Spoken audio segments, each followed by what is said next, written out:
Alright, welcome everyone to another Adventures in Marr game. It feels like it's been a month. What has it been, 2 weeks? Almost a month. Almost a month. Last time we went with, we were here with a party, they killed someone in cold blood. That did not happen. It was it was self-defense manslaughter. All right. Yeah, sure it was. It was a tragic accident. Also, we didn't kill anyone. The elf did. Let's see, that's plausible deniability right there. It was the elf that did it. Our party leader. Well, look, I was just paid to travel with them. I don't know what the fuck they get up to. See, the rest of them are murderers for all I care. I genuinely could not care less. I am getting paid. It's fine by me. Alright. And you guys went to make camp for the night, now content that you don't have the tone-deaf singing of a dwarf filling your ears and sending you into fits of madness. Do I have to roll for PTSD against the song? Maybe next time you go into civilization, you hear Bard sing.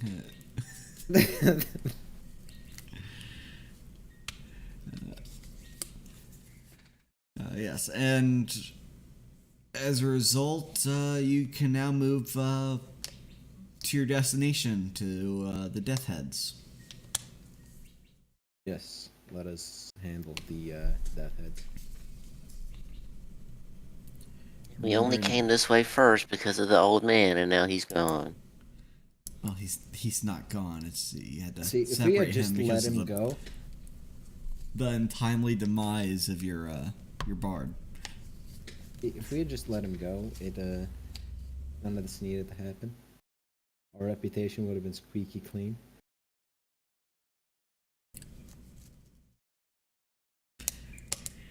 Yeah, what reputation? Exactly. I mean, to be honest, it would be kind of hard for two of you to have too bad of a reputation, because, I mean, I'm sure you could say the elf and everyone would know who that is, but humans are, I mean, how many elves and dwarves are really running around Freeport? Yeah, see my reputation chart that I made, that is a representation of the party as a whole.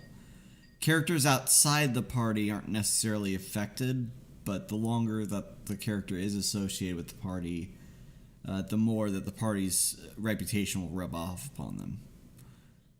And Skagen has this terrible feature where she's the party leader, so therefore all reputation is going to be associated with her. Goddamn, including the severed heads. Did you at least take his head with you? How would you want a dwarf head? Phrenology. I think you took the body, didn't you? Yeah, we took the body. We were gonna give him a proper burial or something. Uh-huh. Give him a proper burial, his body splayed out in the open dunes, to have the buzzards feast on his lungs. Well, we could take him back to town and blame the old man for killing him. I mean, it's our word against his. Yeah, except for an arrow is inside of him, and the old man doesn't have a bow. There is no longer an arrow inside of him. To be fair, by the time we get him back to town, I doubt the arrow wound will be a noticeable thing in his bloated corpse. No, because the dwarf, you have earth magic. You can just bury him beneath the sand, and it'll take ages until the winds cover him. Do any of us have a good perform check? Where you're gonna sing a song for him? Well, see, I figured we should write a ballad about him to get in the good graces of the bards at the very least, right? The most we could write about him is like a haiku or something, because it has to be short. We could Just do a like remix his of life. Wonderwall. Yeah, it's a remix of Wonderwall.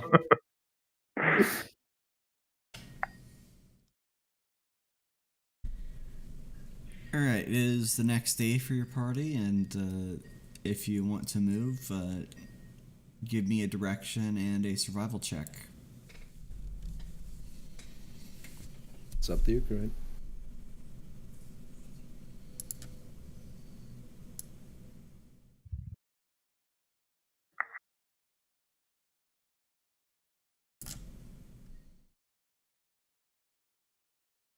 So I need to roll survival to travel further to the Death Heads. Yep, and you also need to give me a direction. If you want to just go in a straight line, yeah, you can go in a straight line. I mean, we may as well at this point. Now, I'm not trying to get anybody killed. How accurate is this map, by the way? Or are we missing detail on this map? Missing detail? What do you mean? Well, I don't know. I suppose it's hard to map a desert considering all the dunes and stuff, but Yes, I don't have all the precise details. I don't have any structures Right. that would possibly be out in the deep deserts or okay. any Understood. tokens for camps or the desert or the forest in the northeast or the far south or the swamps down there and where it starts to turn green or brushland to the northwest. Yeah, I don't have that clearly defined on the map. Oh, Korinne rolled. How far do we move?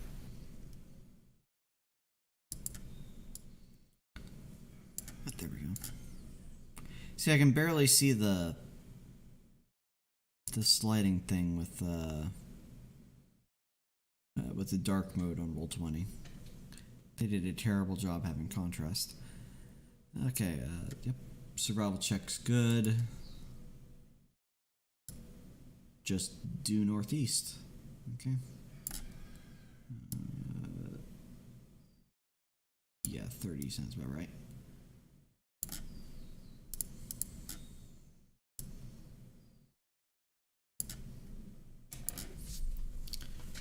Alright, and going northeast, your characters begin to stumble through a series of less sandy and more dry ground lands where the dunes give way to flatlands of crusty earth and dried out plants peeking between the cracks. Here you see totems of totems of sticks and bones built on the outskirts of these lands, seemingly indicating some tribal marker or claim to this area. You can most assuredly believe that these are indeed the lands of the Death Heads, as the dervish folk have told you. Though you see such markers within miles of your location, you see no clear signs of settlements or any big orcish camp here.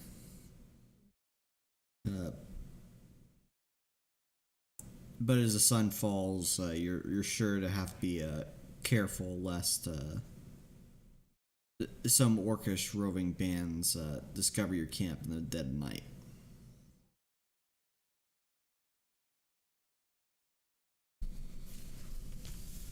Should I have Skagen roll perception to stand watch? Yes. Unlike when you're first traveling through the desert, I think you'll have to have extra watches if you want to be most safe. And good roll today. First rolls, well, second roll's going well.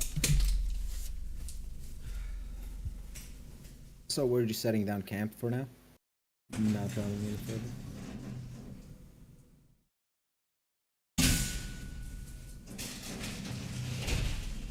Yeah, I think we're just making camp for the night.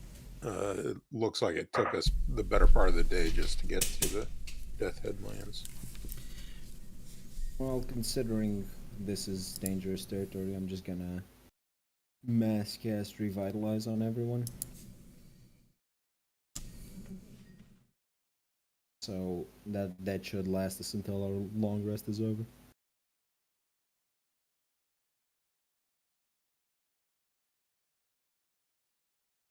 Mass cast revitalize with the second. Nice. Everyone has 5 Fast fast healing. healing. Oh damn. Okay. And what does that do? Every turn you get 5 HP back. Okay. Up to an amount of what's your caster level? 5? It's a total of 400. Holy shit! But- yeah, that's a lot that they give you. But it lasts for 8 hours or until you heal for 400. Yeah, they hit that cap. So. Yeah, that's a very powerful spell. All right.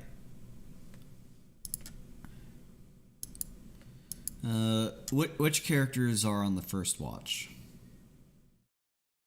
Well, I assume it's Skagen since she already rolled. But just Skagen?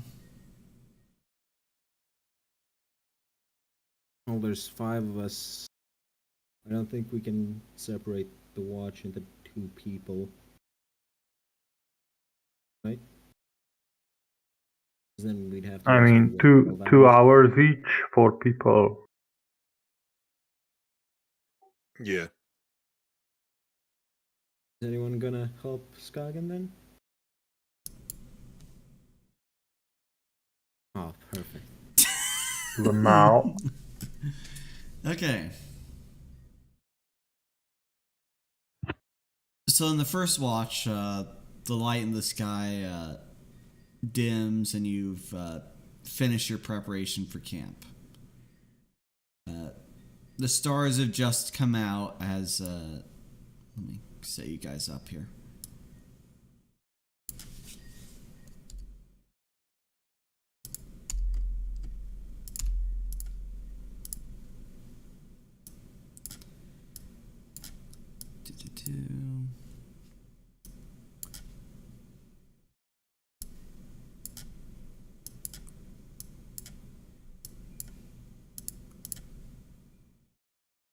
Okay, let's say this is your little campsite here. Have the sleeping people all clustered together right here, and Skagen and Erazem are sitting some bit away. Your characters must be having a discussion of some kind, because you don't see or hear anything much at all during your shift.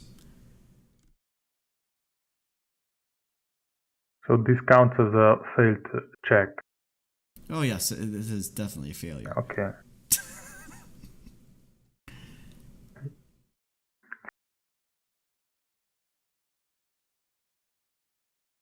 You're discussing the intricacies of phrenology.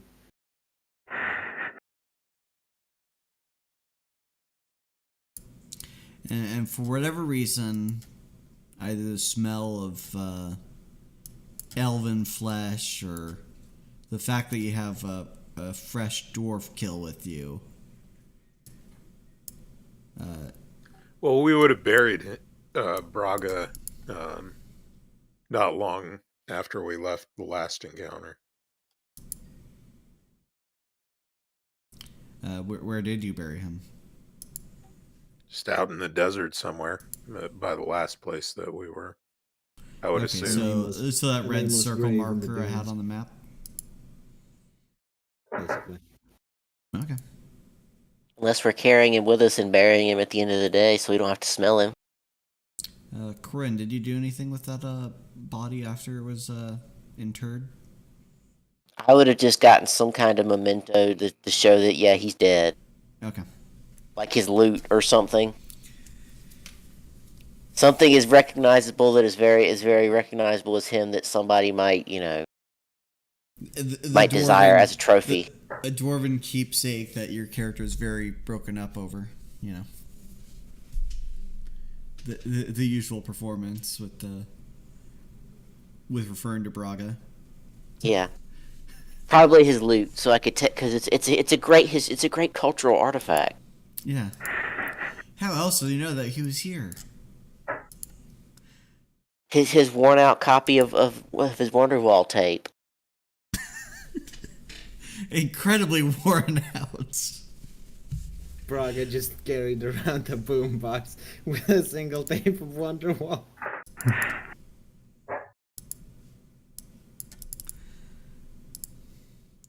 Okay, and out to the east, you didn't hear or see it that well before it even got this close. But now you hear a blood-curdling shouting that might possibly rouse your friends from slumber. Everyone else, and I'll roll for Lalatina, roll perception -10. You don't have to do the -10 yourself. I'll do the proper math.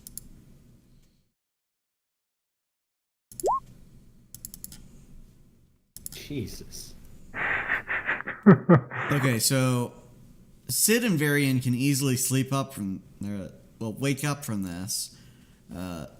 Lalatina's pretty much out. Like he's not going to wake up from combat.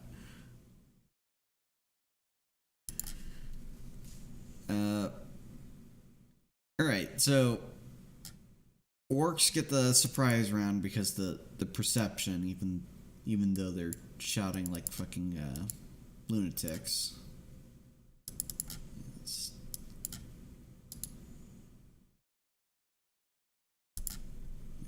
do it this way first.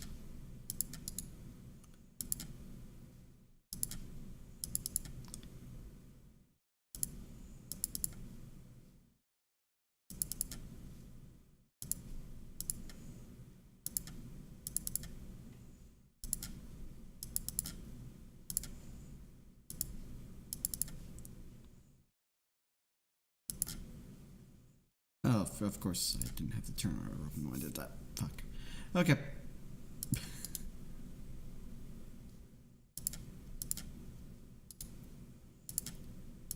Just do this.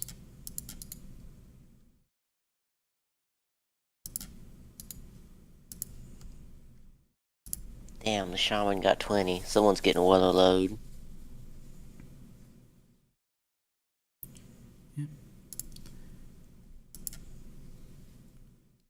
Alright, so the shaman first approaches, and once in range, let's see. The first person seen is the elf, and upon the elf, he casts a terrible curse. Oh God. Roll will save. You're infested with chickens? Ducks! Oh, no. Ducks! Oh no, it actually does say, I thought for a second that was just a typo, but no, it actually, okay, yeah. I don't have break enchantment. You are cursed with chickens, my dude. The irony that duck gets afflicted with the curse of the duck. Okay, well, that's that orc's turn. So it says permanently. So this is like for now, for forever. Then even Until after the this curse is battle lifted, yeah. Until someone casts break. Until enchantment someone on it, I don't break have it. enchantment or break curse. There is an ability to dispel the curse, but curse. Did he spend the extra life, the extra point, so he can have, always draw the same pissed off goose that just gets more and more Yes. pissed off? Oh shit! It We'll be is, witnessing the. I will call this bird Salty Duck.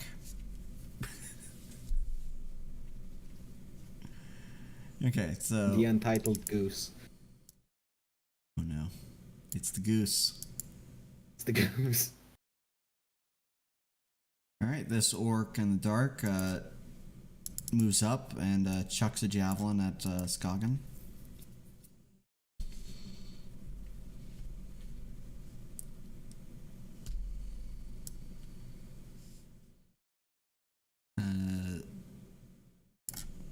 Does your character have uncanny dodge, Duck? Think so. I think that means you can't be flat-footed, right? So you have Yeah, full do have AC. uncanny dodge. Yeah. Yep. So you have your full AC. 17 doesn't beat that, right? My AC is 17. Ouch. Okay, you take 5 damage. Don't worry, I'll heal it in the end of your turn. I think. Yeah, your health will be fully healed if you're not hit again by something. Speaking of which, this guy approaches and draws a Wait. battle axe from his waist. I think you moved the wrong guy. Nope, I moved the right one. No, because that guy threw a javelin already. No. Oh, the other one did. Yeah, the other one did. Oh, I actually did move the wrong guy. This guy was back here. This guy was supposed to move forward. Yeah, so I knew something was wrong. Just Wait, what? I think you moved No, two at once. I have fucking duplicates. Yeah.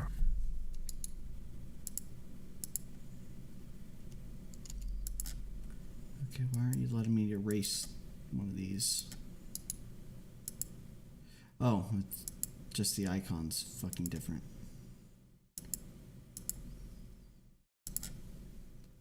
Okay, let me figure out which one's which. Okay. This circle I removed, so that he was supposed to be over here. So that. Okay, there we go.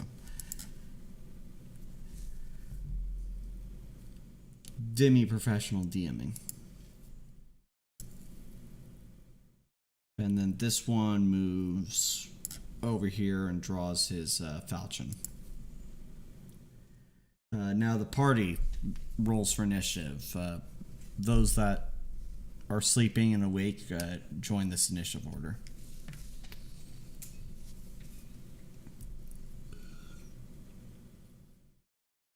shit.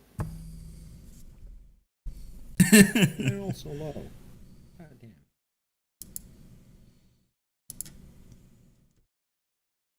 All right. So Skagen, you don't have any weapons drawn at the moment. Not at the moment, no. Right. So she will draw her sword. All right. Let's roll a D100 then. Do you want to do it? Okay. What was it? Lower than 50? Yeah.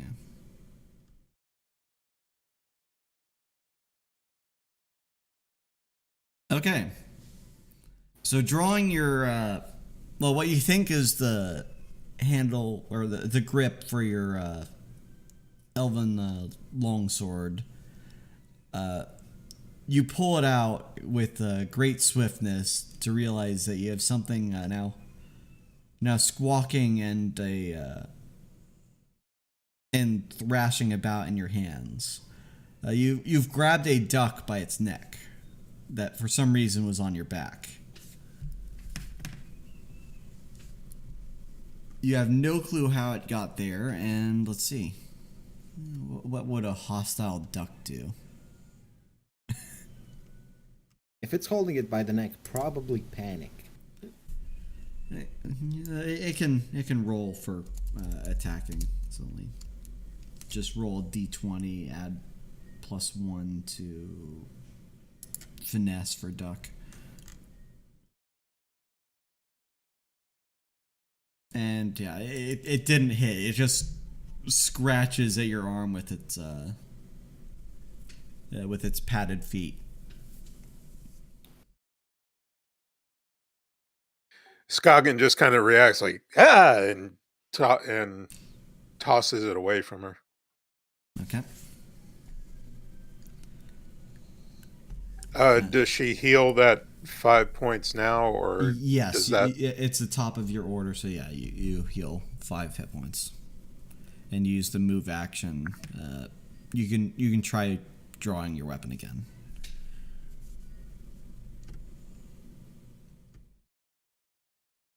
Hey, no more ducks. Okay, so she successfully draws her elven curved blade. Yes, because I'm not going to have you roll twice while the bird's already there.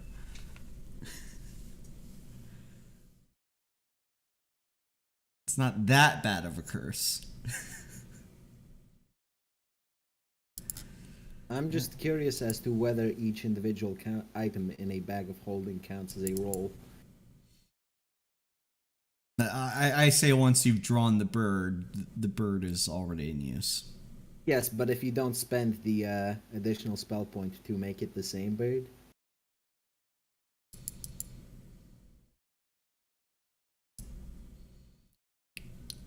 Alright, the shaman moves.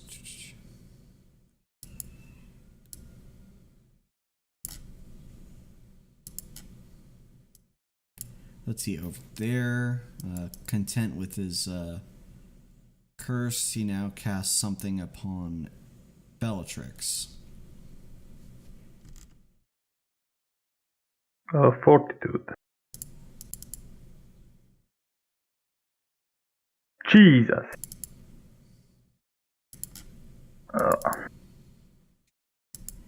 Okay, so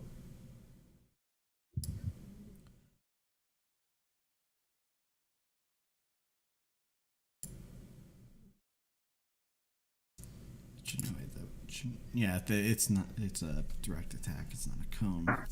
So let me roll the hit die. Okay, he missed anyway.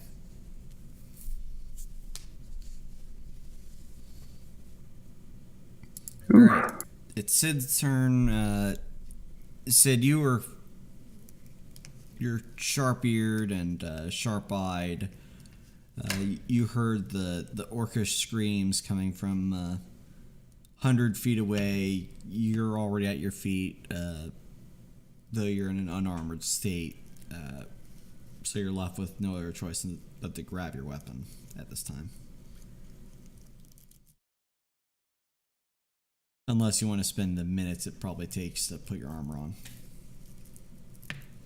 Trying to remember if I have that feat that lets me sleep in armor, but I guess probably don't. Let me check.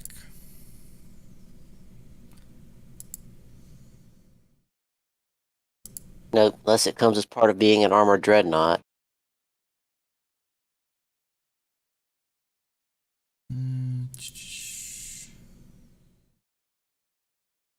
Armor training. Just double check that real quick.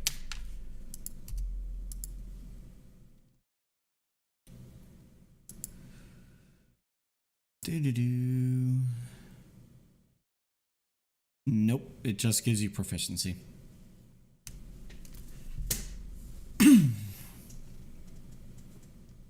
Oh well.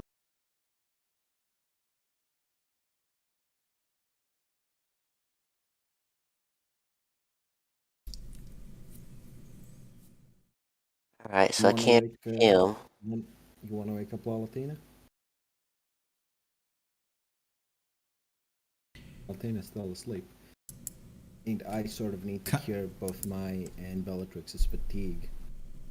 So. No. I'm- Bellatrix was the only one affected. Yes, because but it was... my character would have slept in his breastplate, meaning he gets fatigue. Oh, okay.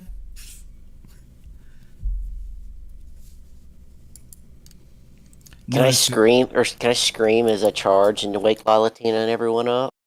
Is that like a free action? He would get another perception check. Oh, would he get a Do we bonus to it trust because it? I'm yelling? No. Do we trust this perception check this time? Because I do agree that smacking the shaman is probably a good idea. I just think adding another fighter in the fight is a better idea.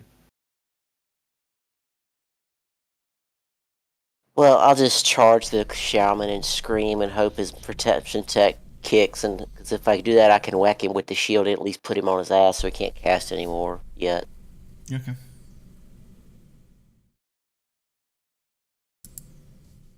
So let's do his perception check.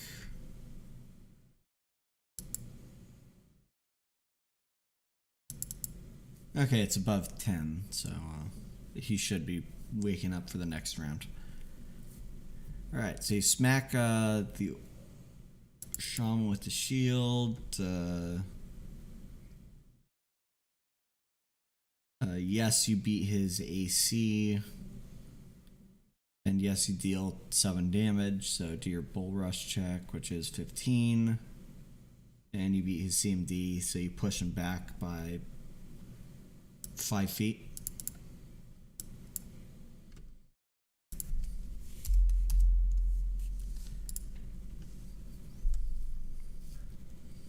There we go, that's your turn. Bellatrix. Let me just check. 35. Is Bellatrix fatigued or exhausted? Wasn't affected. Oh, I wasn't affected. Yes, he missed the ghost strike.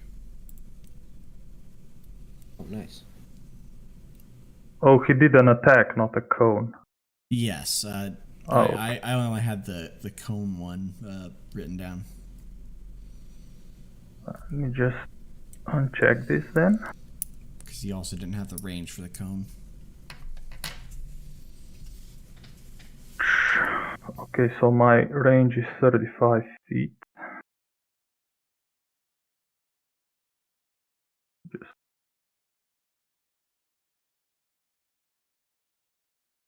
oh, a 5-foot step does it. Nice. So, 5-foot step here. And full round action, I fire 3 shots, one at each of these warriors. I think I only get 1 die for everyone. Yeah. So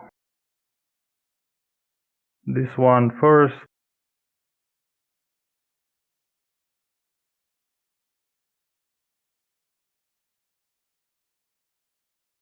Okay. And that's attacking touch AC, right? Yes. Alright, so you deal 10 non-lethal.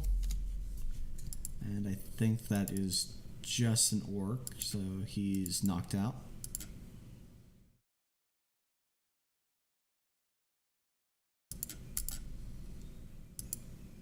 And bull rush and 3. Alright, that goes back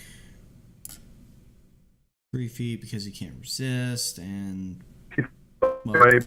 oh, Yeah. you're breaking up. Oh, this one. Okay. Ooh.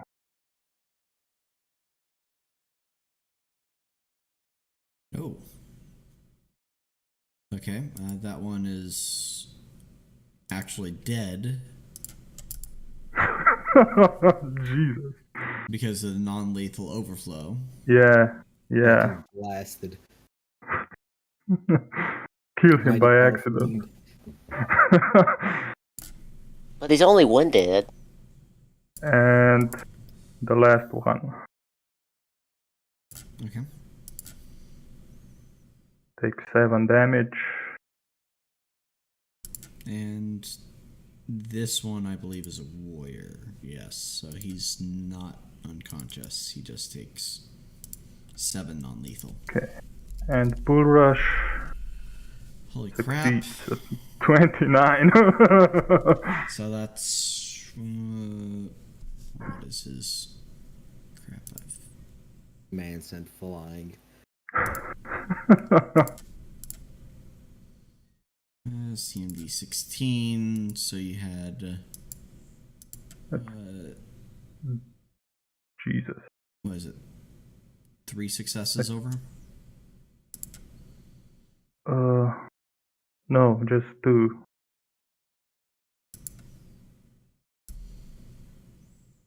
Okay, so it would be there. And Trip Okay.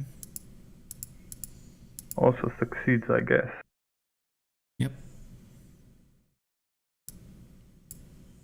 Boop. Alright. Local man obliterated. Alright, and meanwhile, Varian's getting up, being quite fatigued because he went to sleep in armor. It's a dangerous area. Of course I'd sleep in armor. I don't want to... Well, the fact is that you only suppress your fatigue when you cure. You don't actually remove it. Yeah. It means it's going to be a problem if you sleep in your armor. But these guys... my character wouldn't sleep in armor in non-dangerous areas, but we are in Death Head territory. I mean, the entire desert's Anyhow. dangerous. It's like saying, Not... oh, I'm trying to sleep in Not as- Australia. Why is there an indicator that says monsters are nearby? You can't sleep. Exactly. Now, hold on a minute. I need to just measure something.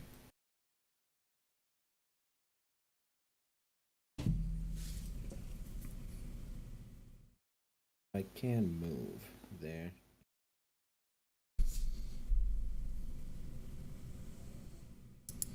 Here. Cast. Where is it? Crimson Vortex on the shaman. So he rolls his fortitude. Okay.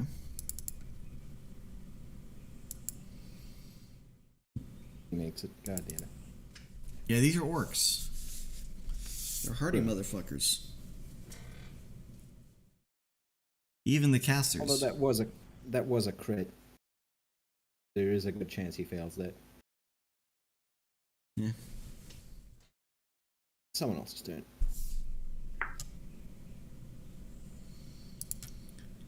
Alright, the Death Head Warrior is no longer prone. And he decides that it'd be a great idea to just grab a javelin and toss it rather than approach further. You mean he's not afraid of the angry dwarf in front of him, wearing nothing but the knight battle Oh, no, armor? This is the warrior. Is the warrior, Not- right? which is down here, and he tosses the nearest by thing, which is the guy at the breastplate that conjured red wave. Would he even see the red wave? It Yes. was like a 5-foot radius when he was prone towards his caster. Magic still has effects. Sure. Unless case, I unless think you have a class feature that says otherwise, magic is not subtle.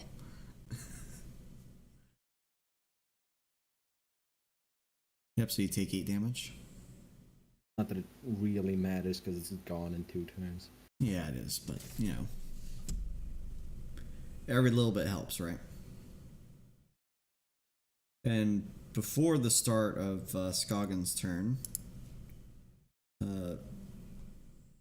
a foul little shit comes back around to peck at you, hitting 1d4, come on. for 1 damage. Give the duck a token. God damn. Yeah, I probably should have prepped the duck token.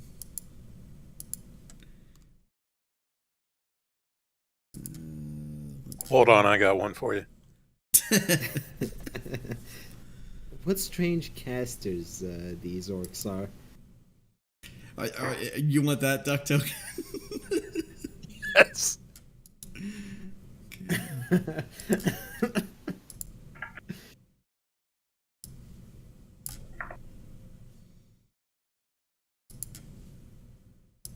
All right. This duck in particular.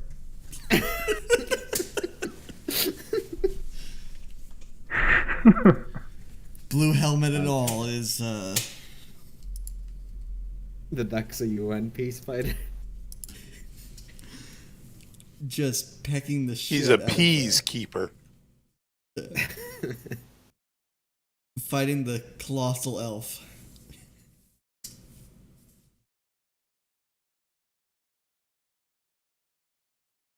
Alright, now it's Scoggins' turn.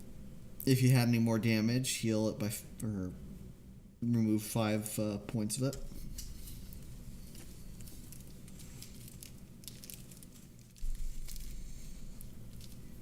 This duck. Okay, cannot attack. Skoggin will run up to that orc and attack him with her sword. Also, you Provoking provoke an attack of opportunity. Good thing the duck misses.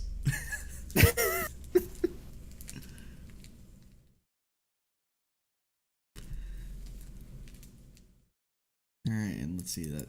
The warrior has 13 AC. Yeah, you pass. And you deal 9 damage. Let's see. Alright, and he's still alive. Alright, the shaman here.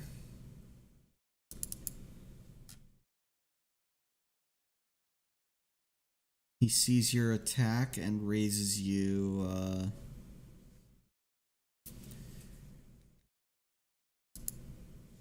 let's see. Ooh. He seems to channel something that makes his, painted tattoos that you can see clearly in the dark, Korinne, because you're a dwarf, begin to glow about his body. And with an outstretched hand, he reaches out to touch your character.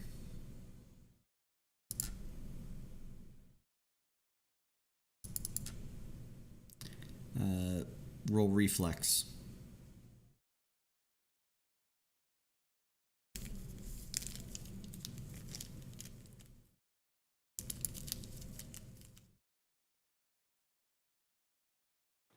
Wait, range touch attack. So okay, so he hits. Okay, I see. Sorry.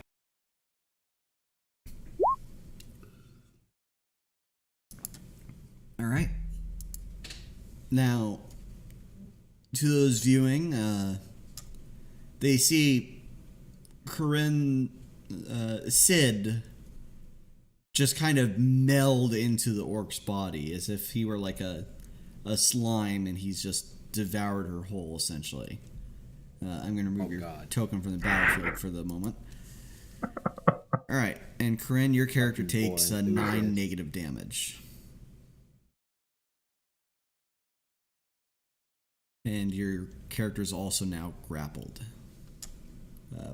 within the shaman's tattoos. Well, he's about to have some indigestion, hopefully.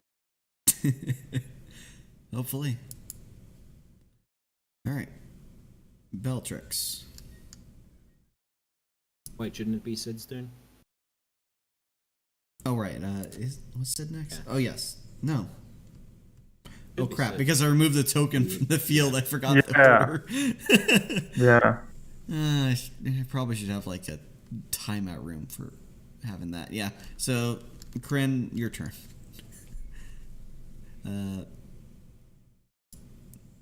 Do you have a cutting weapon?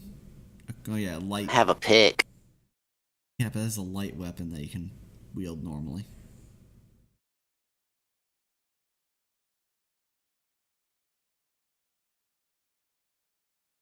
I don't have a normal like a sword or anything, but I'm sure I could like get a pocket knife and hack at something if I Alright, can't use if you have a if you pick. have a dagger on you, yeah, you can pull that out and try to. You can just try escaping it like you would a grapple. That works too. Can I do that? Can I Yeah. strength check it? What's your CMD? 23. 23. Okay, and this would be.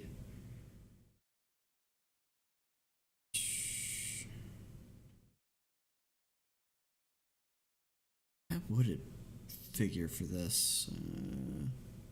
Using your CMD as your or your MSD, whichever is higher. Okay. Oh yeah, you use your combat maneuver check to escape the grapple, and I'll figure out quickly what the MSD is. Let's see, 4 plus.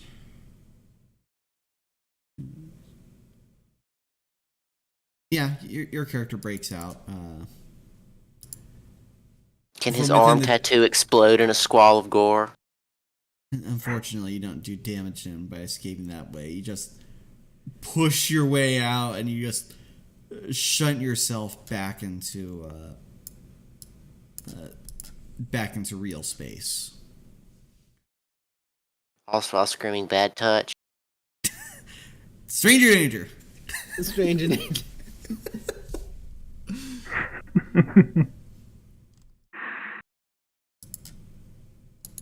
All right, Beltrix's turn.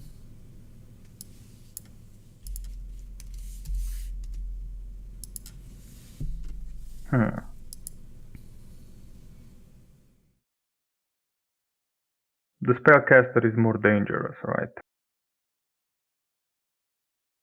Knock them Probably. both out unconscious if you can, because I want to drain their blood for healing. I might as well try to attack both of Also, them. Korinne heal 5 hit points because of Revitalize too. Sorry, what was that? Heal 5 hit points from your fast healing.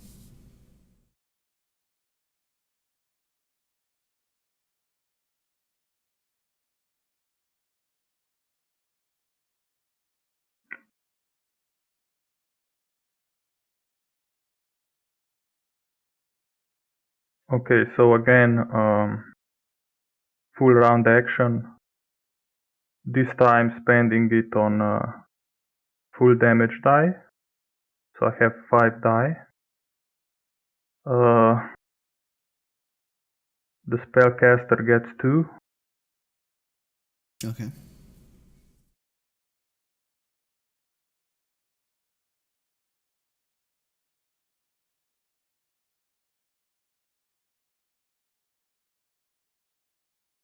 And you have a precise shot or the equivalent, right?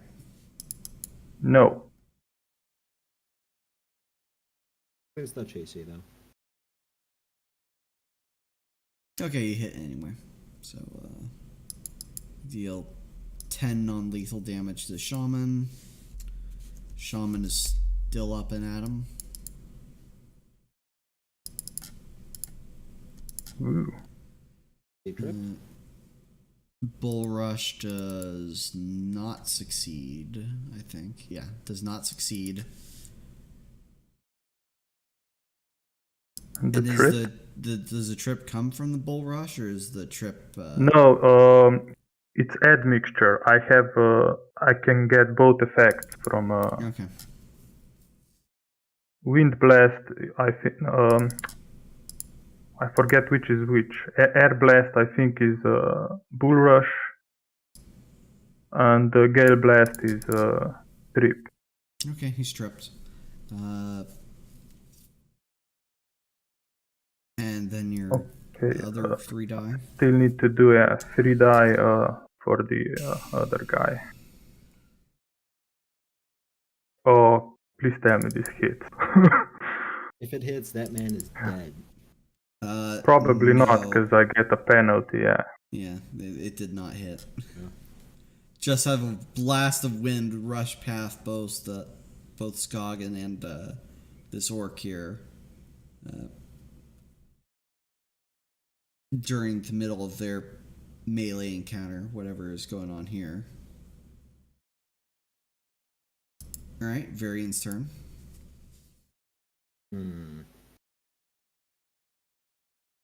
Which one do I target? The caster's more dangerous, but I don't want Skagen to get hit by this guy actually. So I'm targeting the warrior and this dude save.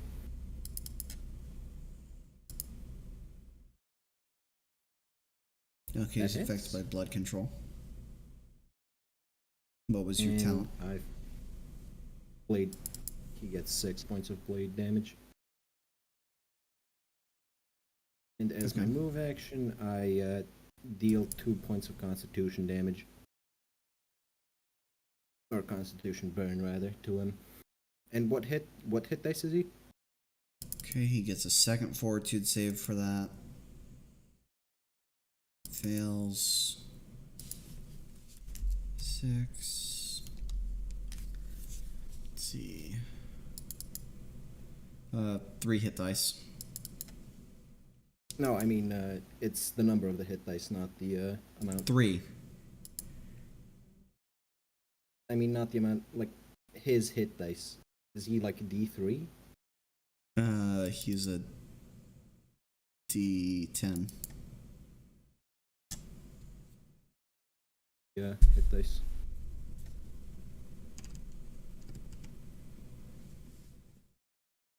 Okay, and he's knocked unconscious. Well, I don't know. Would doing the 2 con burn do it to him? Yes. Well, the damage itself did that to him, so. Oh, nice. I think he might be dead then, right? Next turn, yes. Okay, and if your turn is over, Lalatina just finally wakes. Let's see where he is on the initiative order. Oh, 19. Great for him. Like I said, every roll will be a 20 now that Chase is gone. Oh, whoops, I forgot to add him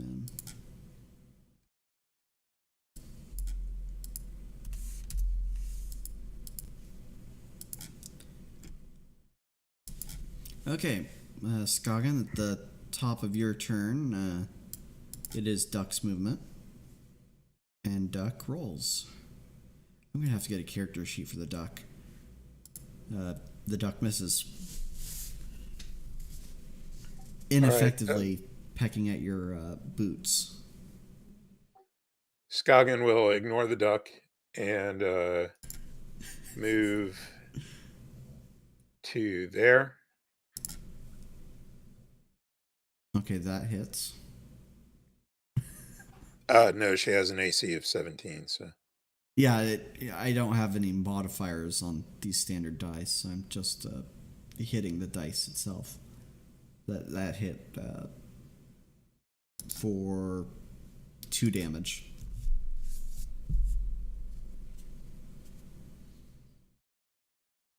Is the duck a dex fighter? Yes. With these stats? No, but it adds its strength modifier to damage, right? Correct. So it has to have at least an 8. Yes. It's a duck. How of the fury fuck and does grace. a duck have 8 strength? Question All not right. the duck. Fucking 8 strength duck. This So, duck is as strong as Bellatrix. It's so as strong as she'll me. This duck could wear full plate. she'll attack the Shaman. shaman, and she should be flanking him for sneak attack damage, right? Yep. Okay, and let's see. Did you add your add your sneak attack die? Okay, 25 damage. He is now dying.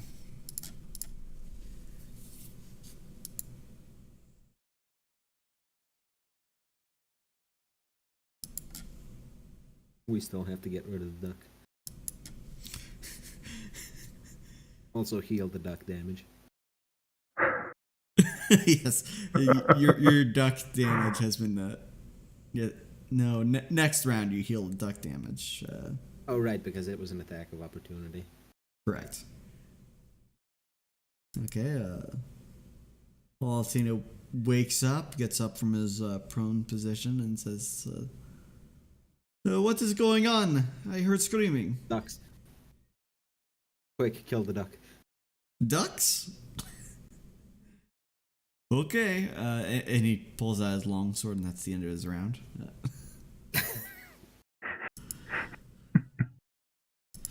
Right, Sid's turn.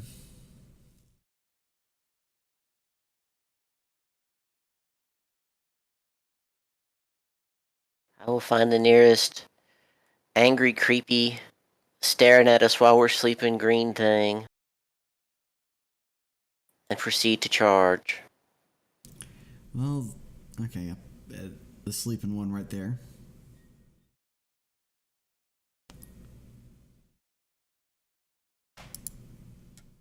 Well, I won't charge. I shouldn't have to charge to get that one. But I will angrily storm towards it. All right. It's defenseless, so if you roll against the AC of 10. Can I coup de grace? That's a full round action. So I can't do it if I move to it. Alright, then I'll just whack the shit out of it. All right. 6 damage.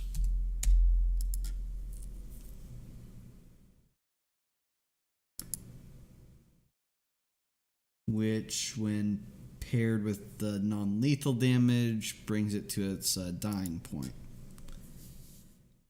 So if you leave it be, it's due to die. Alright, Bellatrix. Aside from a duck that's been strangely attacking your one of your companions, there is no enemy standing right now.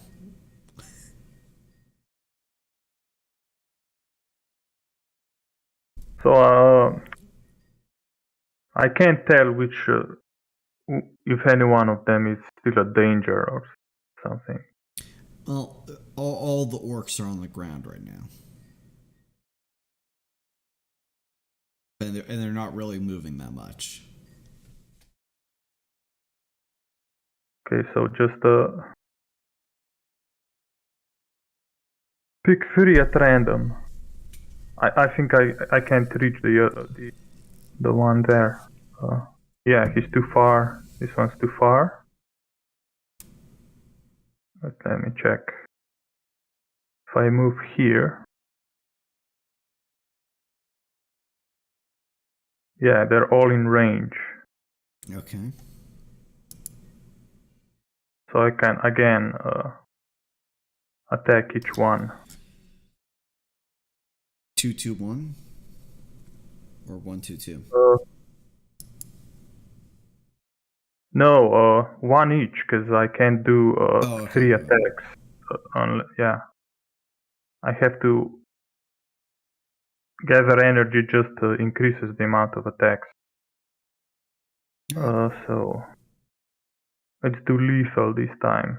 It's gonna miss, but fuck it. Alright, so at a -8, you're able to hit the first target for 6 damage. He's already dead, so it doesn't do anything. Next target. You miss. You miss a dead orc. Congrats. Deal no damage. Yeah. And this orc you do hit, dealing 6 lethal damage, which knocks into the dying state. my internet dropped for a second. What did these guys? Bellatrix decided to go overkill on these orcs, so now they're all dying. Is the orc shaman still dying, or is it dead? Dying. Oh, no, actually the orc shaman's just straight up dead. Oh, god damn it. That was the worst time. This is what happens when you're partied with murder hobos. Listen, I was going to have them interrogate him about the whereabouts of the others and then murder him. Jesus Christ. Alright, you still have the slimmest of chances of healing up one of these orcs to health. Which one is the one closest to me dying, or is it dead? That is for me to know and for you to roll a heal check for. Look, I'm just going to refill him with some of his own blood if he's actually alive. Oh right, this one's under your blood control, so he's bleeding, so he might be dead.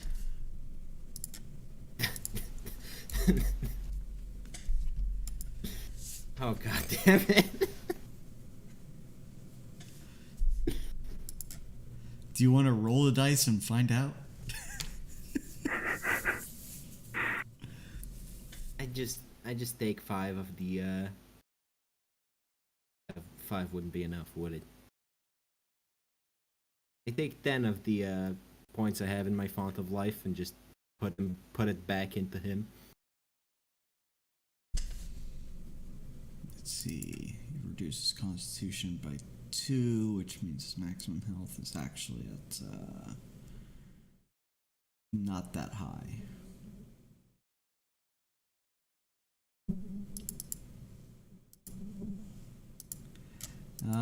Okay, so you try to put healing into this orc, but you find it is like trying to water desert ground in the hopes of getting a plant to sprout. There is no seed that life can latch onto there. It is a dead God orc. damn. God damn. It is an X Tell me you or killed all- Don't try to tell me you killed all the orcs. We're here to kill orcs. Hello. Yes, they could have told us. They could have told us where more orcs were. God damn it! I mean, they found us by themselves. It seems we won't have to look at all.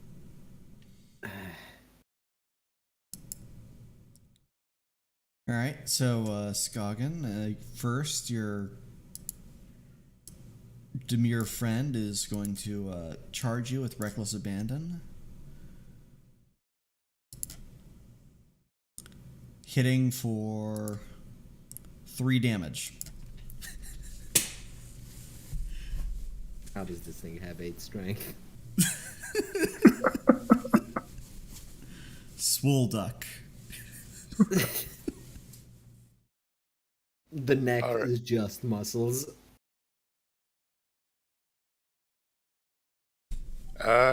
I guess the duck is leaving her no choice, so she'll go ahead and attack with her sword. Okay, and heal 5 damage, by the way. Jesus Christ! Alright, so you just see the duck and you behead it right then and there. Did Skagen slap the duck fast enough to cook it?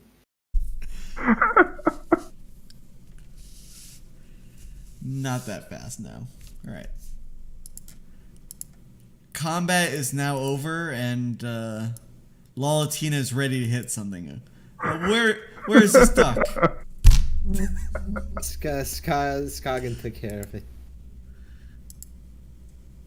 the fun thing is it disappears after you kill it, so that means he didn't even see it. Jesus Christ. No, it vanishes as soon as your back is turned. Right, so if we eat it before our backs are turned, we can just actually consume this duck. It's kind of like a Batman moment. One of you The moment that Lolatina says, "Where's this duck?" Skagen looks away from the duck that she just slain, and then looks back at her feet, and the duck is gone.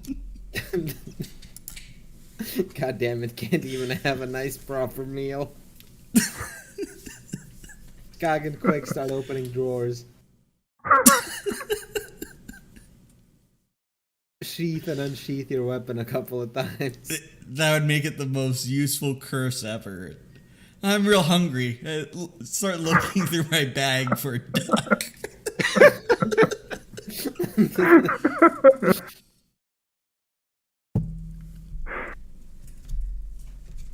Alright. Combat is over, so we're back on the world map. Gotta erase this. We're gonna finish the rest. Skagen will collect the staff and the belts from the orcs, as well as search them for any valuables.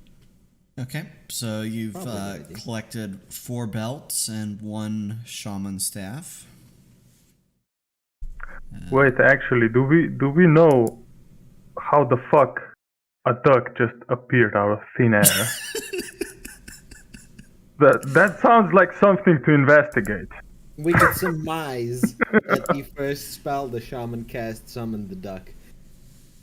But you weren't witness to the casting of the spell. You guys were asleep. Well, except for Bellatrix. Yeah, I wasn't paying attention either, actually, because it was a surprise round. Yes, it was.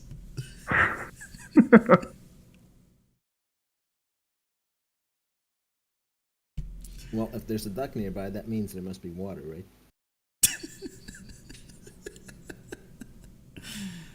Oh. You're more than welcome to believe that. Did I find I just, anything other than the staff and the belts? I Let's have see. no idea if ducks live here. On each of the orcs, there is 4 to 3 javelins, or 4 javelins minus the 2 that were tossed. So it's. I'm having trouble with this. 10 javelins. There's a couple falchions of crappy and corroded make. 1 battle axe made of wood and stone. And there's a collection of silver and copper coins equaling to 7 silver and 31 copper.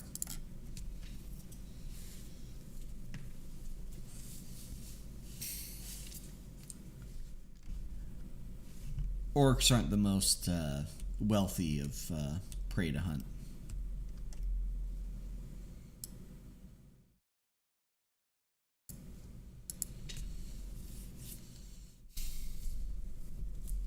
All right, so here's your time to finish your rest.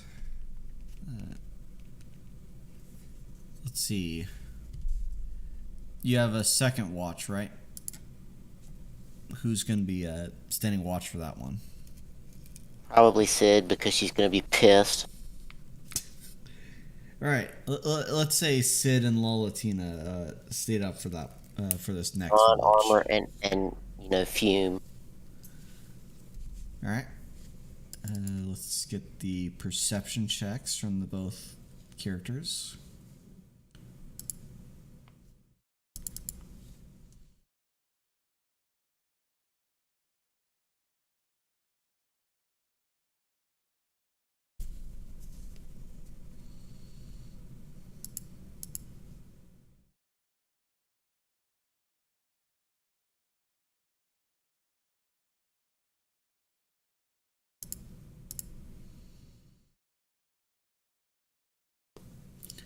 All right. You see nothing occurring on your watch. And by the time your watch is over, daylight begins to peek out into the desert, and warmth begins to return to land, and we're missing a bright now. Welcome back, Bright. Jesus Christ, my internet keeps dropping. Anyway, where were we? Yes, it is now morning once more, so Sid can pick out a direction for everyone to go to follow. I'm guessing Varian still has his breastplate on. Yes. Then he is fatigued for the rest of the day. And by the end of the day, he will be exhausted. Hopefully, by the end of the day, we would have found the main camp and executed all the orcs, but it's me getting my hopes up. Yeah, we'll see. Alright, so Korinne, your character can pick a direction and roll survival to see how far you can get with one completely fatigued character. I can unfatigue myself. Suppress the Not fatigue for more than 5 minutes at a time. Well, Yeah. Any fatigue cured by restore fatigue if it's from any other source but magic or a debuff is temporary. Because you're not excising the source of your fatigue, you're just alleviating it.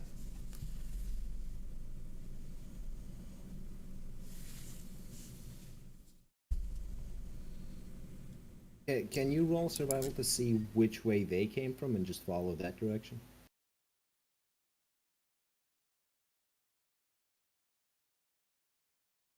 That may be less helpful than you think.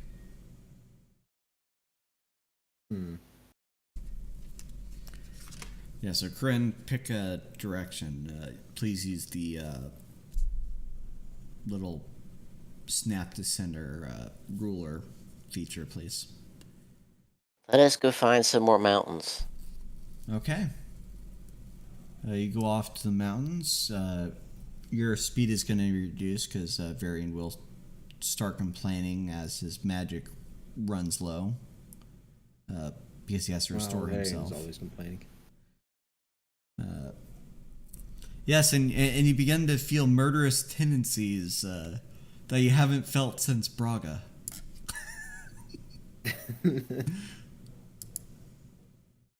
Can't murder me, I'm useful. So was Braga if you gave him a single round of combat. Is he, though? He had one round, he didn't do much with it. Yeah, he got stabbed in the back. He moved forward, from what I remember. Into range. He moved into range, exactly.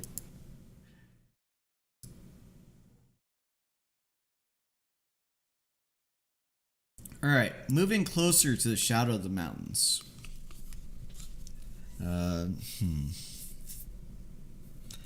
Let's have the party roll perception.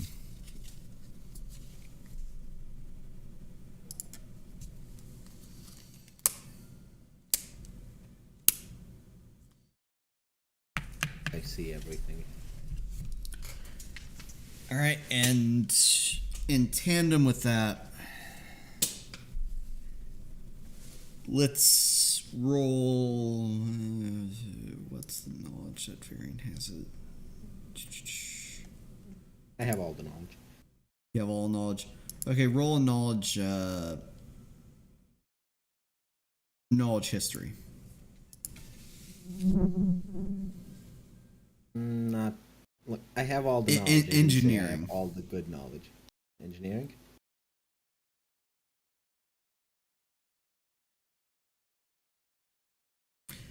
Well, it's basic, but it'll do. During your trek through the desert, as annoying as Varian had been, once you close into the mountain's shadow, he points off to a speck out in the miles away that he can see in the flat wastelands of the Death Headlands. He would see that it's some structure of some kind, possibly a tower built by built by civilized hands.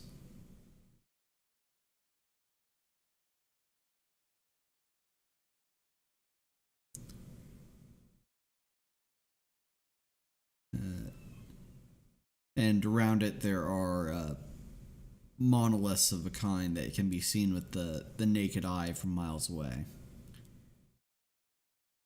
It is your choice if you want to go towards that structure or just continue towards the mountains, because that would lead you a bit to the northwest.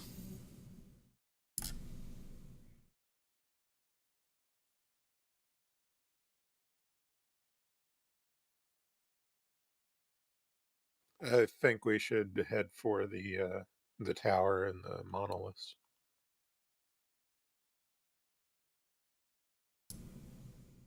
Okay.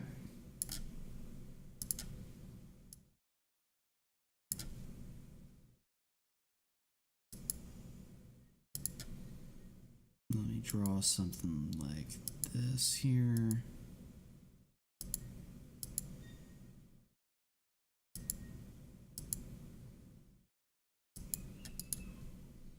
Yeah, that'll do.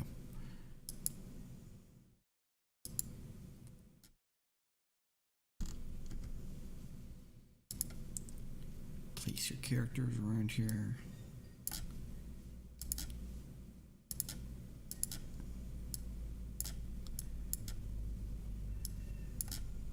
I need to fix your guys' character tokens. that adjusted map that I had for session 0 really screwed the token proportions.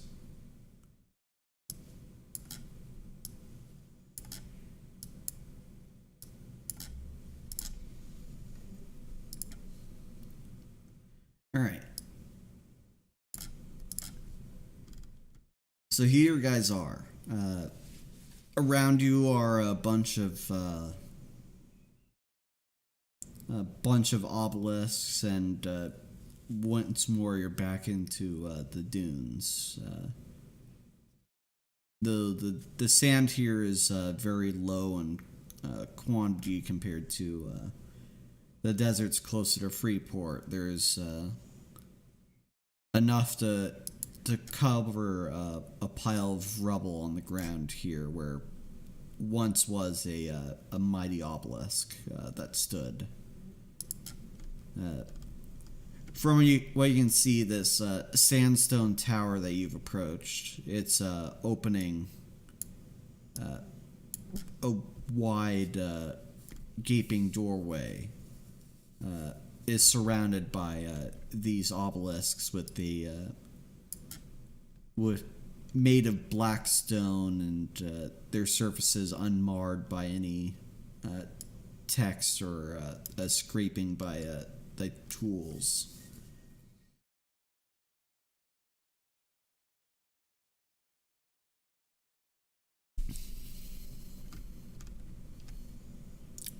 The light dims outside as you approach the tower, but at the tower's entrance, you can see an ominous black abyss that even dark vision isn't able to pierce for now.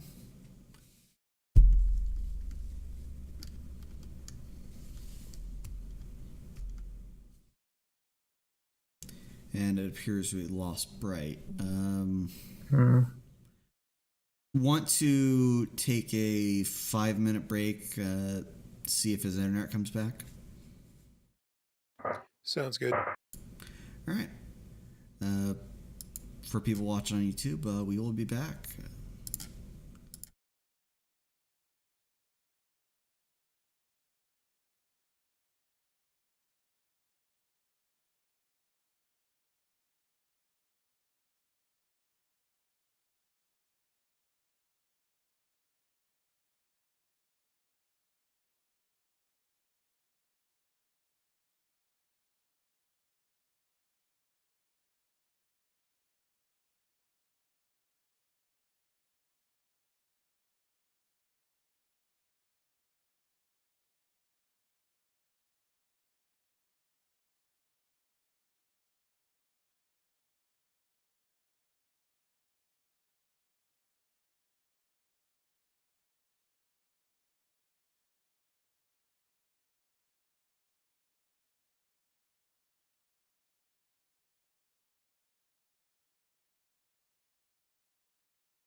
All right, we're back with our Adventures of Marr.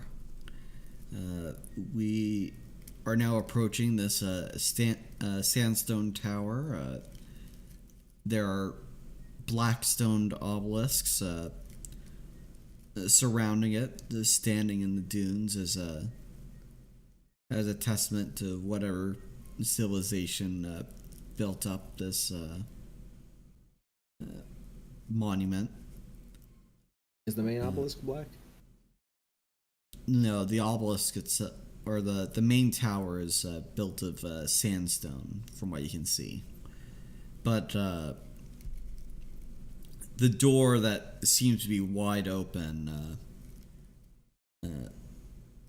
beneath its arch, is like a veil of blackness that's almost like smoke that cannot be seen through by those of you with dark vision.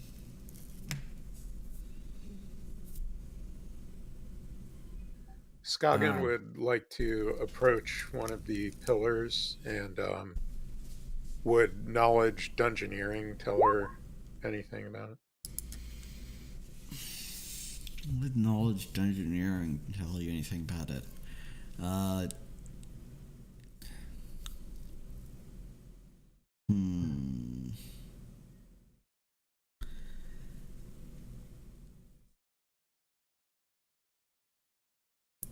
I don't think so. What about Which knowledge would tell us?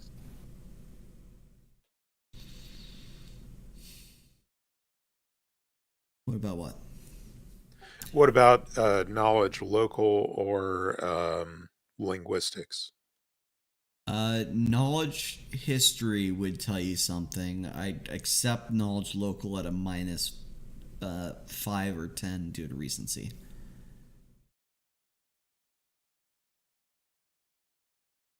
What about knowledge dungeoneering? Is this a famous gobbledygook dungeon that rocks no, fall? This would not be a famous gobbledygook that has to do with dungeoneering. It's no like It is the famous black deep tower dark of the underground. Pass. Yes, it's the famous black tower where anime protagonists go to pick up girls. The black tower Is it very wrong to well- pick up girls in a dungeon? Yes. Actual anime title. Alright. Knowledge history. From what little you know of history surrounding these obelisks, you can guess that it was a very early human civilization that has built this tower. And the arrangements of the obelisks it may indicate that this tower wasn't like some watchtower or something built in defense of a settlement, but is more of a temple of sorts. And that's all that really can be revealed by your knowledge history. Can I check how deep the pillars extend into the earth? I want to see if certainly. this is a buried city of some variety. I can take Scoggins' knowledge of dungeoneering, and the pillars seem to be dug at least 3 feet under the natural topsoil of this place, simply so that they don't easily tip over by the sand or the shifting winds or anything like that. So they were designed with the sand in mind. This wasn't a big city that got buried by sand. Correct. And even so, the sand is probably no more than a foot taller than the soil below. After all, you were able to see it from the wasteland environments that you probably just left like a minute ago. Like you're just barely entering into like some more sandy dunes over here.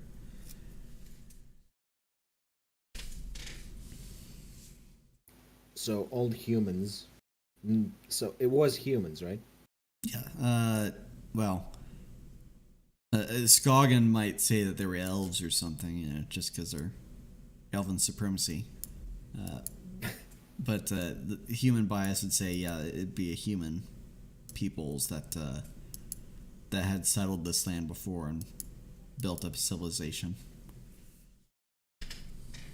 Is there any kind of writing on the black obelisks? As I've said before the break, the obelisks are unmarred by either signs of tools chipping them in a way, like they're the obelisks themselves are immaculately made from this blackened stone. But there's also no writing upon them. Would Sid be able to tell us what type of stone it is? Being a dwarf and all. Yeah, but what knowledge would that be? Nature? Don't dwarves have a bonus to stone crafting or whatever it is? I have a bonus to noticing anything weird in the stone. If there's something weird in the stone, I have an automatic roll to notice it and figure out what the hell it is. Stone cutting, that's perception checks to notice unusual stonework. In which case, Korinne's character looks at the stone and says, well, it's unusual that they're shaped so perfectly, but other than that, it's pretty much just masterwork craftsmanship for stone. I would assume basalt of some variety. Based. Basalt. Of course. So, what about this unnatural darkness emanating from inside the tower? Anyone want to chuck a torch in there? Are there any signs of that orcs have been in the area? Or anyone, for that matter, like any footprints or anything like that? Let's see. Perception checks then.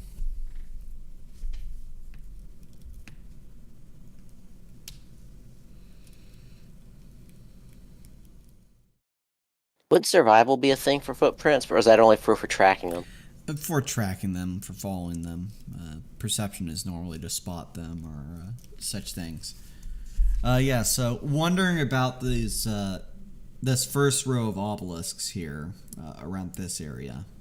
You notice there are things covered in the sand, like over here you'd find like a knocked over totem, the likes that you've seen before you entered. The markers for what denoted the territory. You'd find one of those here knocked over, but it's covered by a fine pile of sand. And closer, you'd actually see a broken club and a snapped axe head in the sands over here. They're not particularly intelligent. They could have just tied the bone totem to the giant pillars.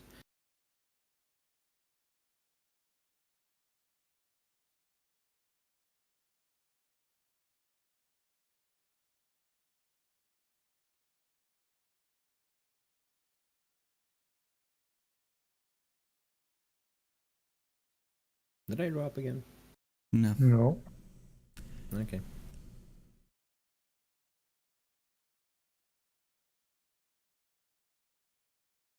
So from the signs of what you see here, orcs have been in this area, but they possibly haven't in some time.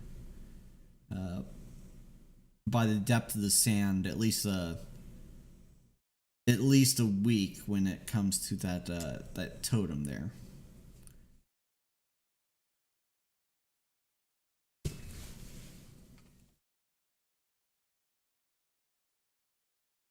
And regarding the depths of the weapons, broken or otherwise, found around the area, months. Like, months were like the most recent time orcs were in this area or treated like a campsite of any kind. Are any of the weapons in good condition? Or is They're it broken. just clubs and broken? Clubs, they use. broken axes, snapped javelins. That's like you'll find scattered underneath the sands. Right. So nothing we can loot and sell. I guess there's nothing but the giant obelisk in front of us, right? Tower, yes. Should we go around the side, check it out?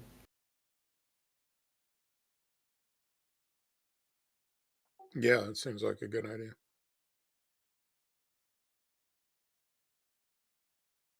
All right. Yeah. Okay.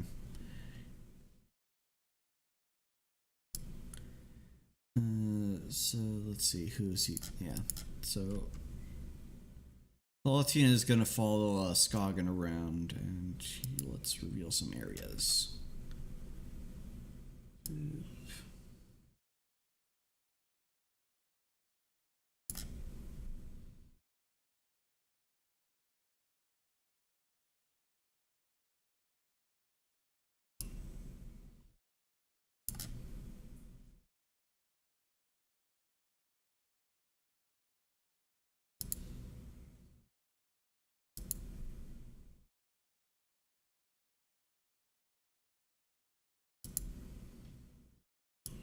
Oops, that's not the right thing.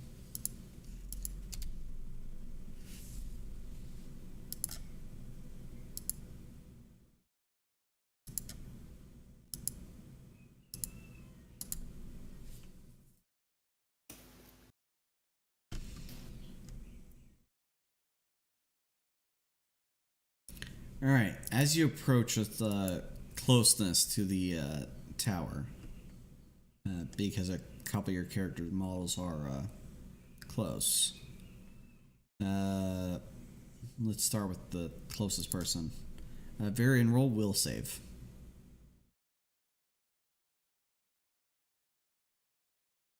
That's at a -2 because I failed the last will save. Okay. Yeah. So you pass the will save. You feel a creeping sensation up your spine, but you dismiss it rather swiftly. Korinne, roll will save.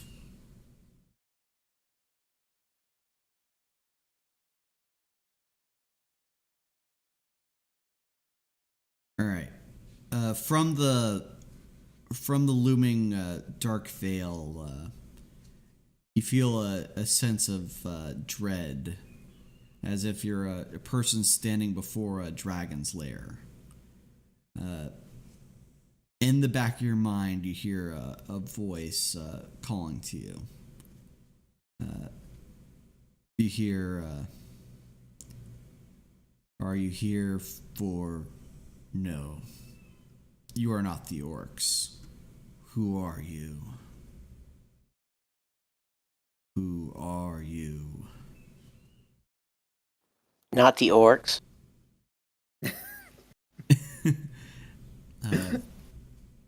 Just roll one more will save. Yeah, I'd probably back away. Yeah, no, the obelisk is talking to me. Now is not probably a good time to push your luck. Lucky.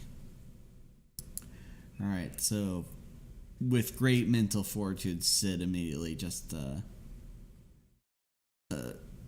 holds back whatever rushing memories were apparently being drawn in within the tower. You want to inform anyone else about this? Yeah, where's Varian? Hey, magic dude. Yeah, he'd be Yes? around that corner. Yeah, I'll step around the corner and yell at him.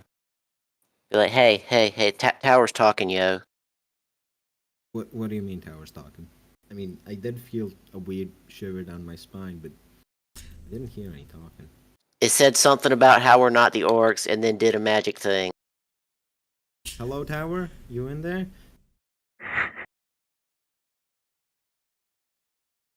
All right, perception check, real quick.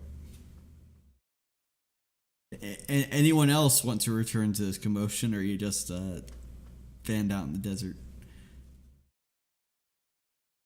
Okay, so from the darkness within kind of steals your ability to see into this to the tower, but from within you can barely hear the sound of footfalls going up steps.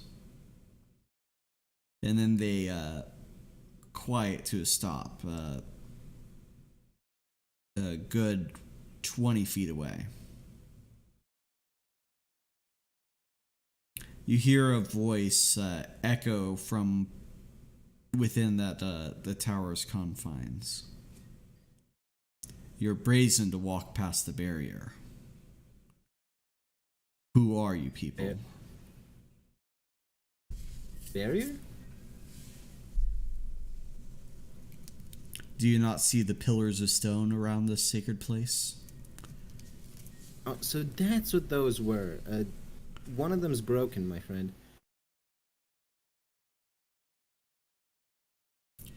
Old things do break. Who are you? I will not ask again. We're adventurers. We're looking for the orcs you mentioned.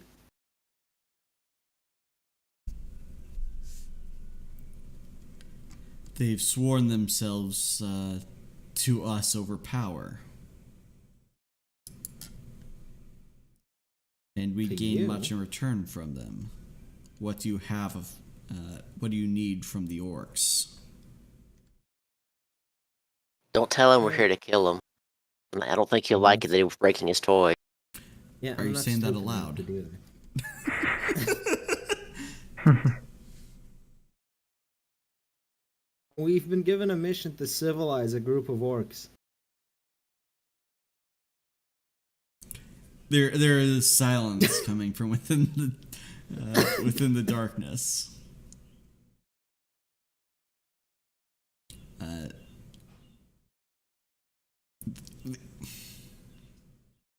The voice within seems to just ponder for a long time about this.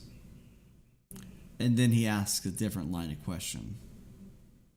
What do you want? Me personally or the group? What do you want? Well, that's a complicated question, but I suppose it boils down to money and power.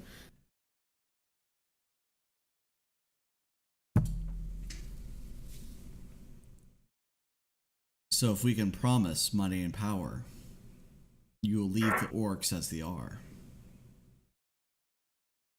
Depends on how much money and how much power.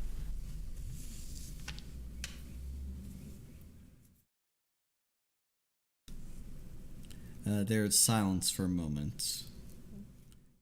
And then he says, abandon your quest.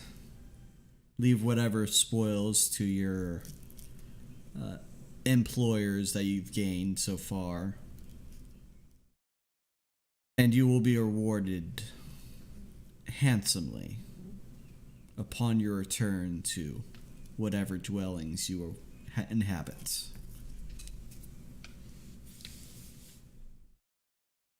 Do we trust this guy? Can we hear him talking to Varian, or is he just in Varian's head? Yes, you can, because this is not within the head anymore. It's a voice that can clearly be heard coming from within the darkness. I mean, how do we know this dude's not just, the Wizard of Oz? He sounds like he's... I'm no magic expert. I do caves, but he's throwing a lot of threats. I'm sure he's dangerous if there was like a barrier or something here, but I don't think he has the power to just magically reward us over vast distances. No, I'm thinking if this barrier was actually functional at any point, it is not anymore because these pillars are broken. Which would mean this guy is staying here of his own free will, which means he's a coward who's afraid to leave the tower. Are we having that discussion in the open so he can hear you calling I'd like you to be saying whatever your characters are saying. If I said it, how do we know this guy's legit, you know? I'll throw that one out there. How do we know we can trust you? Trust is difficult to find in the dark. Need a torch?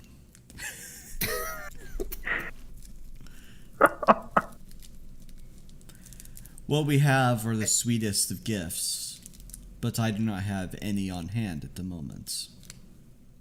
But perhaps a token, he says for a moment. Will something like this put your mind at ease? There is a moment, and from the darkness, let's roll reflex save, Varian. It's not an attack, but roll reflex save. Oh god, that's a shit roll. Okay, so something the size of a coin comes out of the darkness 5 feet ahead of you. You're trying to. Your brain is stunned on what to really do with it. Do you dodge it? Is it like an arrow? Do you catch it in your hands? And then you feel like a stone smack you right between the eyes as you're just analysis paralyzed, and it falls to the it falls to the sand below, leaving you with a stinging sensation on your head and Bagman death noises. Yeah, and now there's a stone token lying in the sands. I pick the stone token up and examine it. All right, in your hands is a perfectly rounded piece of stone, made up of what seems to be a similar stone to the obelisks. Though, in contrast to the obelisks, the stone seems to radiate a black, smoky substance, not too different from that opening in the tower. And upon one side of the stone is a character, like a glyph of some kind.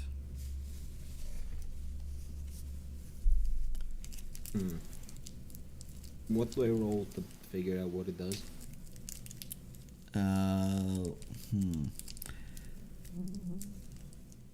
You have detect magic essentially as a cantrip, right? No, you don't have detection at all. Appraisal.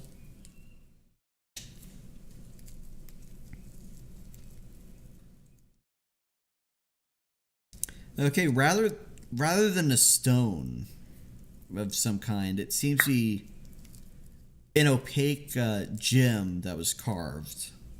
Not like what is it? Like a bit of black pearl that was carved into a perfect coin shape.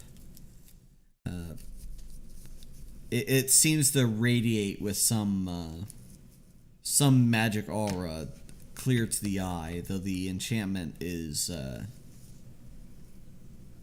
unknowable to your character.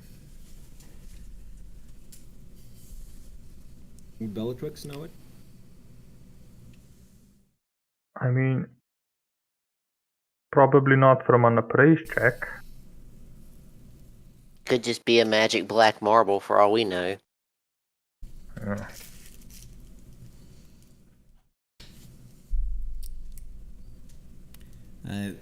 Then the voice calls out,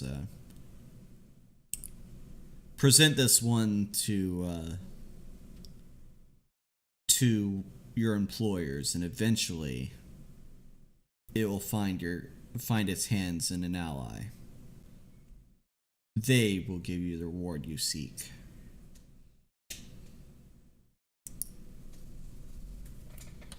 Hmm. If you're sitting here in prison behind some half-broken barrier, for presumably a very long time, how can you know all this? Who said I'm imprisoned? Well, one would assume that's why the barrier's there. You said you were bold to cross the barrier, assuming that, crossing the barrier is something that can only be done from the outside. The barrier tells me who approaches. So it's your Even barrier. now, though you do not sit in front of my field of vision, I see there is a man with a lady's name off to the east, an elf sticking very close to one of the obelisks, and a human female to the west, and a dwarf whose voice I must have been hearing just now. How tall is the tower, and are there any like windows or anything to it? Let's see, the tower. It's a 30 by 30 base, so it'd go up to. It looks to be 100-foot tall tower. And With the shadow it's casting compared to the shadow of the others, it is like 2 feet tall. well, you can't cast shadows appropriately for that in the map setting. I want to ask it a Hobbit question. Oh no. How many toes does Lalatina have? It's a riddle. What's in his pocketses? I don't even know how many toes he has in his inventory. Don't make me. Out of character, I'm thinking this guy probably isn't a good force in the world. No. We Why didn't would you say exactly that? Like, the thing is, we already slayed 4 of the, more than 4 of the Death Heads. We got, what, 8, 9 belts, right? Yeah, well, the first set we didn't exactly kill; those were all knocked but- unconscious. But But you still looted them. yeah, Yes. Okay, but here's the deal. Yeah, my thought We was that it was just a test of his claim. If he knows that Lalatina has more than 10, then he can, that was all. Right, the answer is thus. He has many that aren't his own. Well, shit. See, I'm thinking we already have enough belts to convince the Knights of Order that we did actually go out and hunt something. We can also present the bauble to them. They might know what the hell this thing is, and it'll save us the fight if we just went down and tried to pacify the other orcs that aren't aligned with some ancient unknowable evil.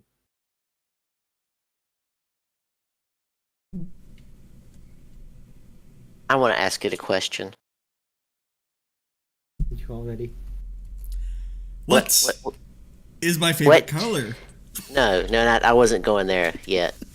Yes. You said the orcs are a tool for you. For what purpose do you wield this tool? What are they doing for you that can't be done better by someone else?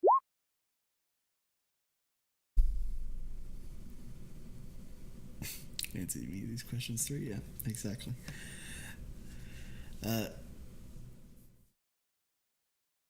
The voice answers.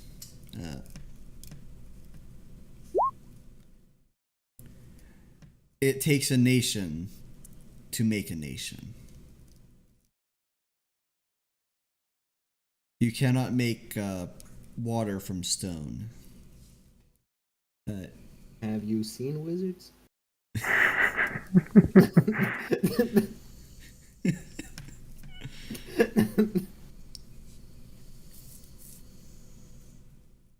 Well, purely just from, rational perspective, just thinking out loud here, you're trying to make a nation and you're using orcs. Orcs. Why are don't you but make a one blade? Why don't facet you make a of blade out the- of pig iron while you're at it? It doesn't. If you're going to use the orcs, it's probably because you don't have any better material to use, or there's something else going on.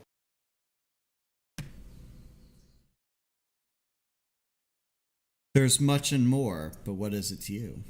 You adventurers, you go out and seek rewards. Is this not correct?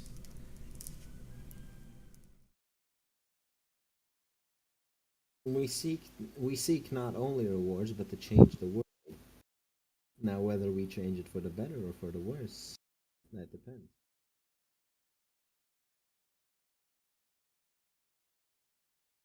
What we seek, while not your business, is to free this land. We will undo the tyranny put upon it. That is all Who's you need to doing it? know.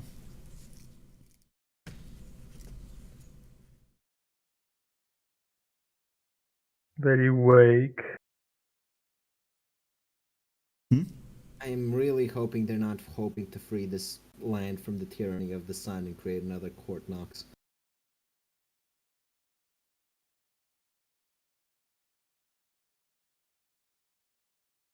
Is this said in character? I would say in character. I don't know what I would trust. I don't know how far you can trust anybody that's willing to work with orcs. I don't think Varian is brave enough to say that in front of the door, probably with a crossbow being aimed straight at him without him knowing it. Oh no, it could be something way worse than a crossbow. So, I figure if it's going to kill us for being impertinent, I'd already have done it. So I'm not going to deliberately antagonize it, but I'm not going to sit here and treat it like it's about to chop my head off either. the thing is, it might chop my head off because I'm right in front of the fucking door. Well, it's That's a kinda your chance fault. we're willing to take. Yeah, I was about to say that sounds like a personal problem. Some of you will die, but that is a chance we're willing to take. Yes. Also, I should have regained my health. Yeah, you probably should have. Fine, I ask it in character. Is it tempting to make another Court Knox?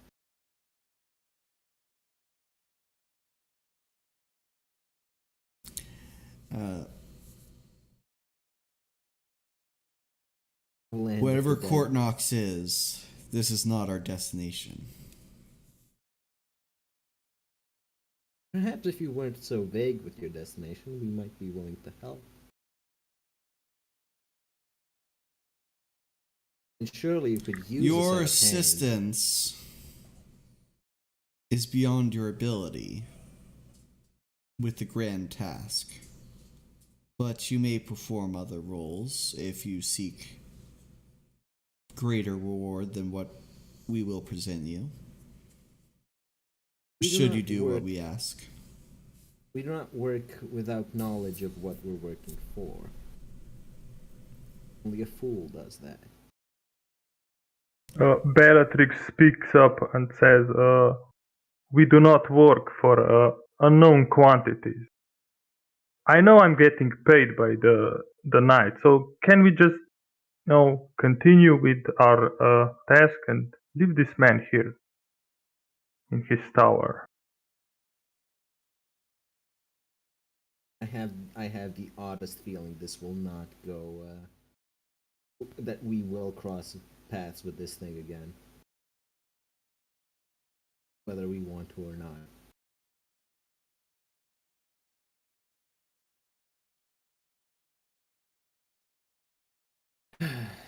I suppose we will leave the orcs alone. What does the party leader think? That's what Yeah, Scoggins Party leader just has been oddly silent. Wandering about in the desert looking for things, Yeah, Tossing she's some kind of been rocks wandering out. around the backside, wanted to see what was around back there. Hesitating to draw her water flask just in case if another murderous duck appears. God, it would be hilarious if just a murderous duck was introduced into the scene. Scoggin reaches into her handy haversack and pulls out her canteen, or attempts to pull out her canteen. Lucky you. You, You have water. you take a sip out of your trusty Vault 13 canteen.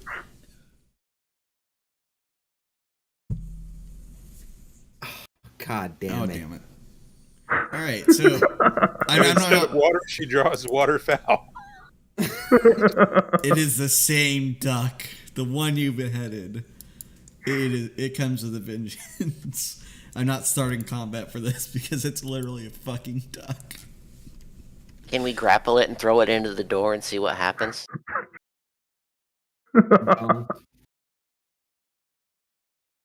I mean, I assume she's holding it by the neck as she did the Yes. last time. The feet. It's the thing that specifically says by the feet.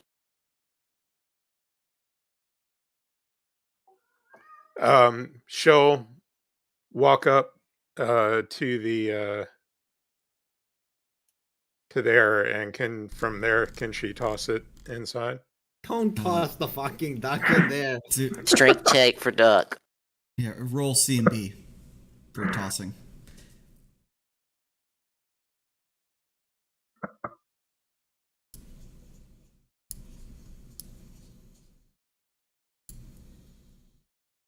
Okay, so you toss it and immediately the duck is flapping its wings, stopping itself in air right before you, and as it barely touches the darkness of the door, it seized in air and its wings are crushed close to its body, and it seems to just break in the Holy grip shit, of you some broke the duck. unseen beast. And the duck is dead. God damn. And it's Okay, also we're not- tossed aside. We're not entering there. Well, I do suppose, recommend that should our kind cross paths with yours, that you remember what rewards we can bring. Well, after you see them, of course. yes, let's. I believe we should stop hunting the orcs then. We already have enough for a modest reward, and we'll get a bigger reward if we civilize the other ones. Wait, is he specifically referring to the Death's Head orcs, right? Not the Ironhides? Yes. Yeah. Well, this temple of sorts is in the middle of Death Head land, so it would be a good assumption to believe it's the Death Head he's mentioning. Okay, I just want to make sure before I say or think or do anything. I'll keep my thought in my head for the time being till we get away from Mr. Listening here. You have yourself a deal, good sir. We shall present this pearl, as you stated, to our employer, and I hope we find many riches from it. Do inform your orcs not to harass us on the way out. We won't hold back our blades should they attack first. Nor should you. I wish you safe travels from a friend in the dark, he says before going silent. Well, let's get out of here, team. We don't want to overstay our welcome. And Lalatina trawls up behind saying, who was that? That was... don't worry about it. That was the Prince of Ducks. The Prince of Geese, rather.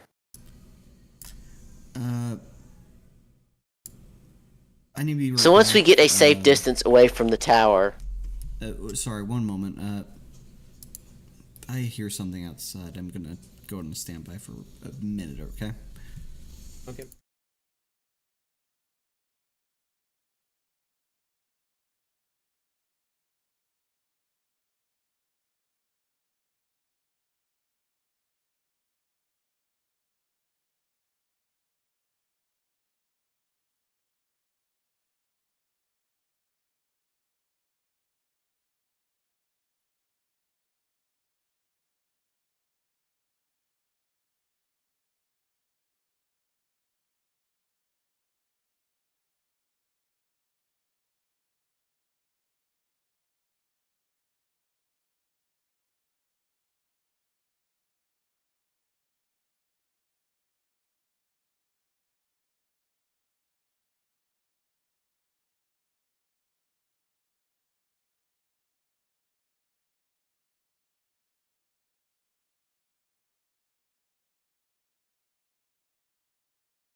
All right. Sorry about that.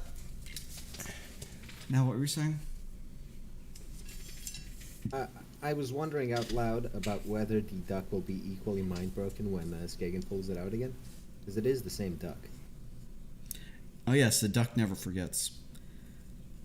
Holy shit, the duck is just a dead... Like, the duck is just dead weight now. Yes, it is. Doesn't It even is a attack curse. anymore. Yeah, but it doesn't even attack anymore. You just pull it out and it's fucking dead. Oh, no. It was killed the last time. Yeah, it always dies and it always respawns. Yes, but it appears to have died from straight shock right now. Like, just PTSD. I don't think that's how it'll work.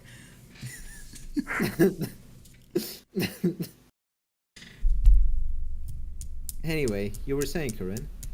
Yes, I was saying, whatever the heck is going on here, I don't think it's to our benefit to get involved, but I do think this is valuable intelligence for somebody back in town. Yes, Since I Mr. don't Magic here fancy, couldn't, what since Mr. happened to Magic the here duck couldn't happening to penetrate the us. veil. The Knights of Order will definitely want to hear about this, and we have evidence in the form of the coin pearl we have. Yeah, it's up to you who to turn it into. If you think the Knights of Justice are your employers for a mission, you can turn it into them, or you can turn it into the Freeport Militia. And, since my personal goal in here has fallen short, and we can no longer, enjoy the wonderful tunes of Sir Braga, and we have failed, it is of no matter to me whether or not we continue on with the org. Being, obviously dramatic, overly dramatic. Mostly just to piss off Skagen. Why would Skagen be pissed off? She loved the dwarf so much, right? Yes, the tragedy of Sir Braga. The old man isn't here. You two can stop fucking pretending. This is like the Mean Girls version of Legolas and Gimli at this point. So our one point of bonding is that we hate Braga, but we're never going to actually come out and say it. Take us to the Ironhide Lands, will ya? Alright, so do west by southwest survival check. It's already dark out, so you can't make much of a leg of your adventure, but you figure that it's better not to make camp under the shadow of that tower. So you travel for at least an hour into like a place that you think is somewhat safe in the Death Headlands, and you whip up a campsite.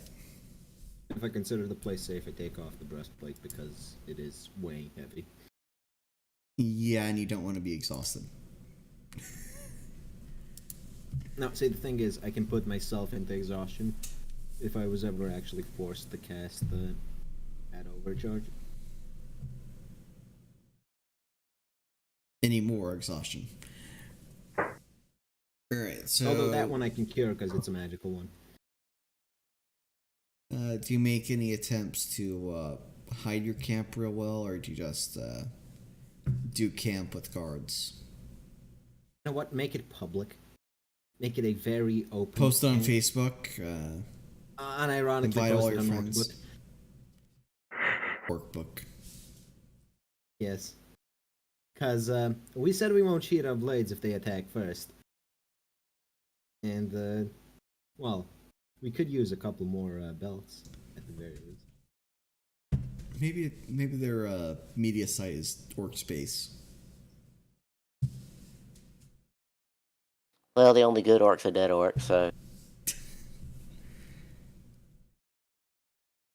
Alright, so you're just starting the biggest fire the Death Headlands has ever seen to let them know you're here and camp out. Yeah, let's see if this entity is good at holding its word.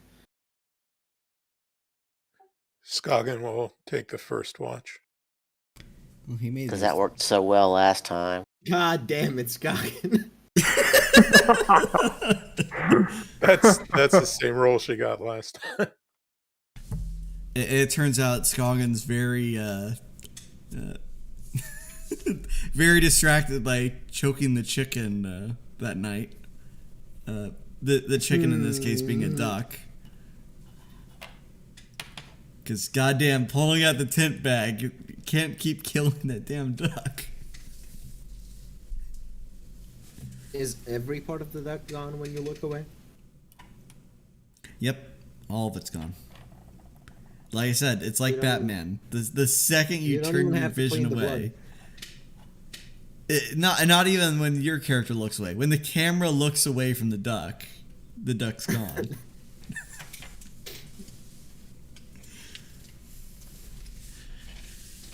All right, Scoggins on the first one. Let's see how unlucky Scoggin was. Nope. I guess you're lucky for that night. Who's on the next watch? I'll do it.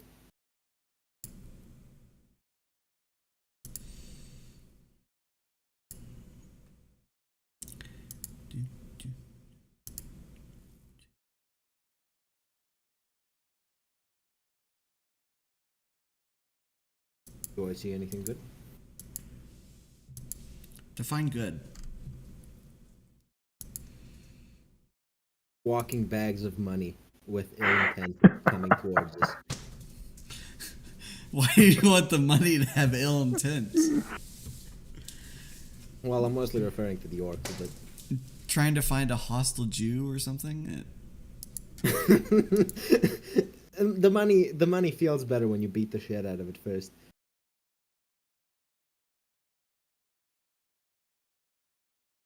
Yeah, fuck it. Just gonna throw orcs at you. Why do I even bother looking up for something to kill? Orcs rule this land, so they must keep it. Sid. Mini Scoggin. Latina. He's gonna be on this watch with Varian. So let me roll his perception. Oh, he's watching with me. I hope we're bonding. Yes, he who heals is a good person. All right. He's a neutral person at best. He's a middling person. He's a person. Yeah.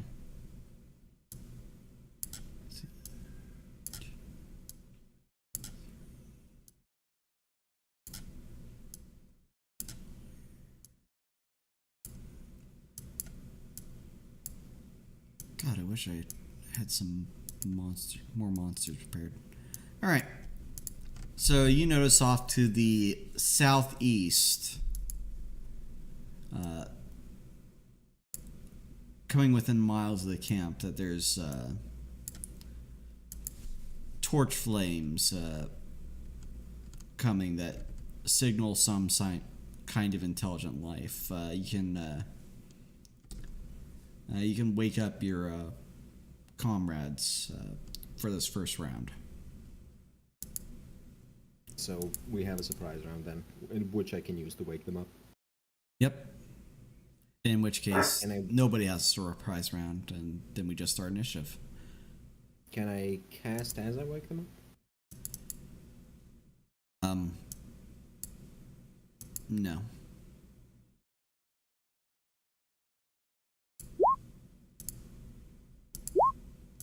Everyone roll initiative. Yeah, I'm not the lowest in the order.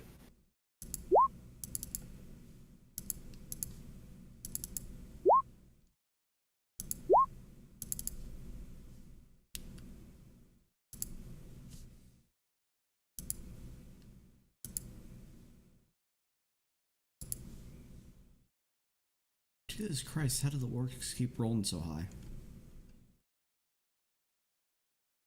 The better question is, how do we keep rolling so low? No, that's not a better question. All right, It is, Skagen, you're going to be rolling to grab your bow, right?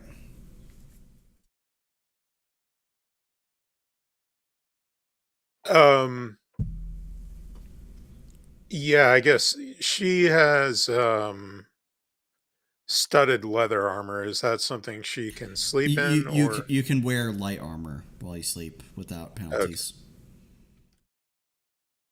Which is All why right, chain then shirts yes, are the she'll best. attempt to grab her bow. Okay, and you grab a bow.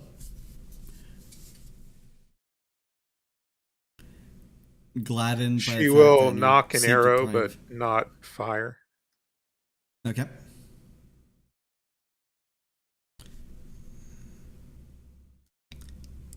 I'm not gonna have you roll for that one. How close are the orcs? Let's see. Let's see. The orcs are within 100 feet, so within your close range increment. She's going to say to Varian, get out that token that the man in the tower gave us. You really don't want to fight them? Fine. I pull out the token. Well, I do on my turn. Yep. So the warriors, the warrior here. Let's see. He will.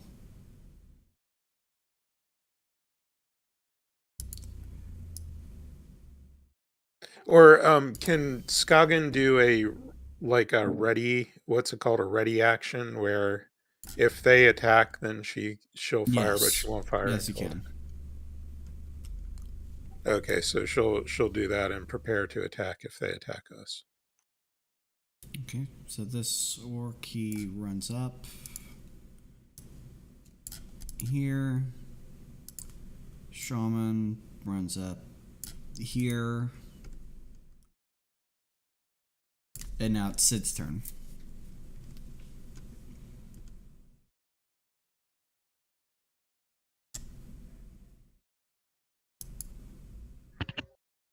So what? We're not attacking.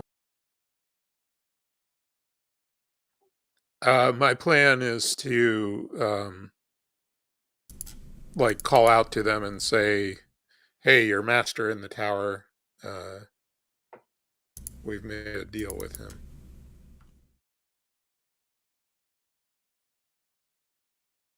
Let me see. How big of a wall can I make?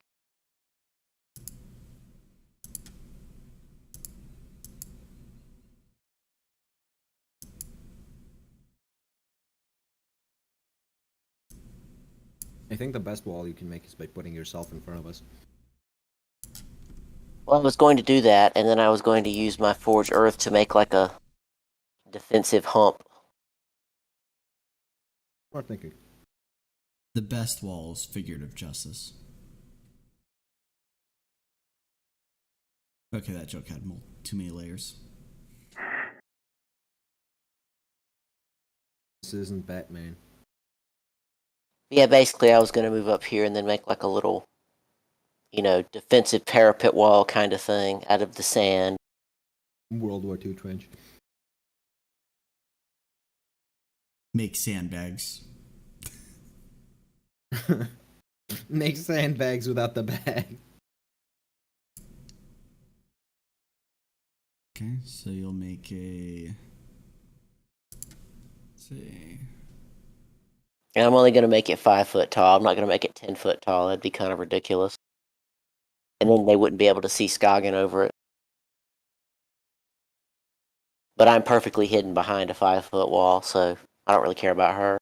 You can't make 1 foot diameter holes or a spike of earth. Yeah, you have to make a 5 foot square or something. So That's making a 5 foot cube like of dirt in front of me. okay, yep. Or 2 5-foot I was cubes just- in front of us, I should say. Let's see how to like that. It can be 20 feet long, actually. plus 5 feet for 5 cast levels. So I don't think you have 20 I have cast exactly levels. 5 casts. Yeah, I only have, just 5. So it'll be 10. Put it diagonally if you can. No, the radius is Yeah, 10 that's a feet. better. So you could Make make a a circle. 20-foot long wall. So it's the ground you meet release water turn to 5. Okay, yeah. Yeah, so like a So 10-foot making- radius, circle berm thing. Let's do it like this.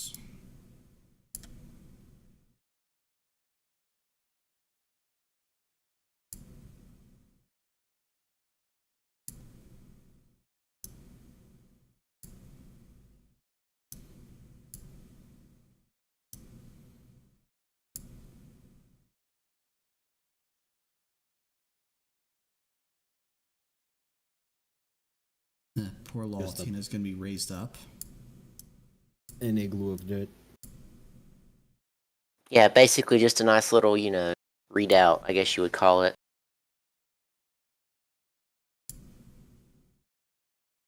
You made some high ground for the orcs to climb onto. Yeah, but now they have to actually do that. And I'm standing at the base of it, so it'd be a very, trivial thing for me to just, take Knock their it legs down. out from under them.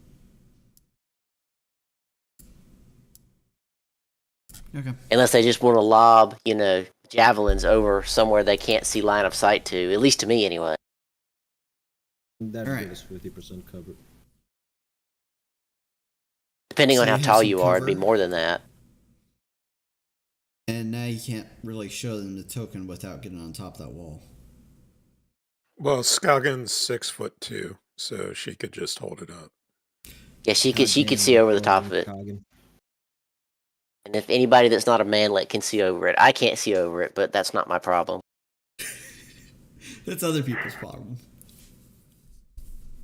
Alright, so it's Abdullah's turn. Let's see, does he know the plan? Has he forgotten it already? Who knows? Roll intelligence. I'm sorry, whose turn? Lalatina. Oh, you mentioned somebody named Abdullah, and I was like, who the hell is that? Okay, sorry, Lalatina's turn, yeah. It's Yeah. Who's this? It's a mistake, it won't happen again. Alright, so he just walks upon the wall. She walks upon the walled exterior. Sword drawn. Variant. Is it a they? No, it's not a tranny. It's a woman. So, can I move up to here on top of the wall and display the token and yell at the orcs? Give me a climb check. It's a 5-foot fucking step. Yes. That's pretty high, you retard. Not really. That's like up to your chest. People that don't lift themselves cannot climb a 5-foot step. And apparently Varian can't either, so you make the Goddamn. effort, but you're here. Well, if that counts as part of my move action, right? Yeah. So I can take my regular action to... Flash that symbol. Is it? Well, considering they can't fucking see it, there's no point. Well, if you hold it up over your head. Yeah. I mean, unless you're a You know what? manlet. I fucking hold it up over my head and yell, "We are envoys of your master. Stand down." Let's see. Do you have a diplomacy roll? Do I? Or Probably. perform Is it oratory? good? I have neither of those. Well, roll They're both whatever's a zero. higher for you. They're both charisma, but... Okay, so they do not hear you over the din of their shouting. Well, we give it a shot. Time to murder him. You have a wall, you have time. Do we though? I mean, Alright. they're going to siege us and all. Bellatrix's turn. But they're gonna starve you out. Exactly. Look, we have Uh, infinite ducks to eat, so. Yeah, I will. As long as you're staring intently at it. And as long as they're still alive, you would have to eat it alive because it disappears as soon as it dies. No, it disappears as soon as no one is looking at it. Well, can you look at it and shove it in your mouth at the same time? No, someone has to watch you eat.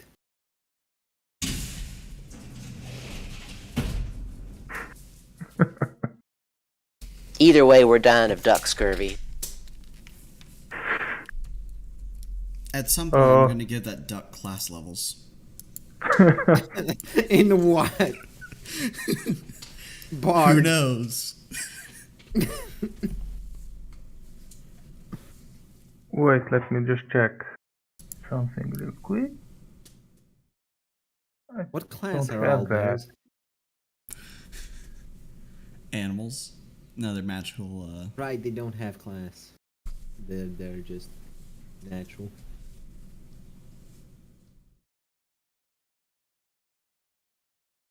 No. Anyway, You need to give it the, Bellatrix jumps up on this wall and Acrobatics. smashes the orc. Yeah. Fine, have it. There you go. And salvo 1 and 2. So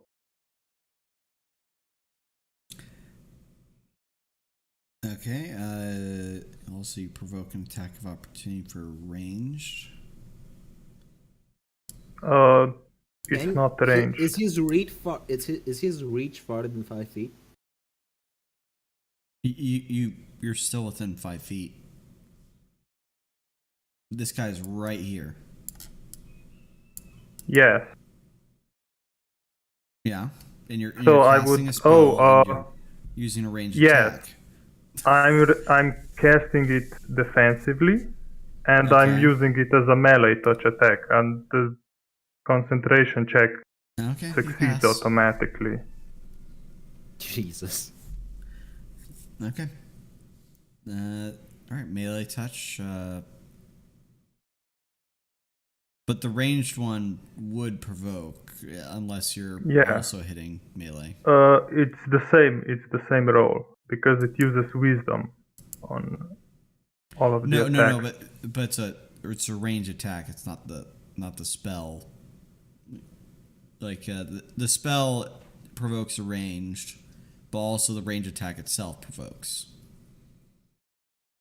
I know I've had to deal with this double dipping AOs before. It's really tough as a kineticist. It's a melee attack though. No, you're doing one melee attack and one range attack, Well, aren't you? if you blast, No, just it's blast two. this one It's two attacking melee you. attacks. Oh, It's two two melee melee attacks attacks. on the. Okay. Yeah, it's on the same So guy. Yeah. All right, so you just missed the first one and hit for 8 on the second. Okay. Yeah. Is that enough to knock him out? Yeah, you need to specify a lot of these things. Yeah. And yes, that would knock this guy out. And because the normal ride-on effects push on back.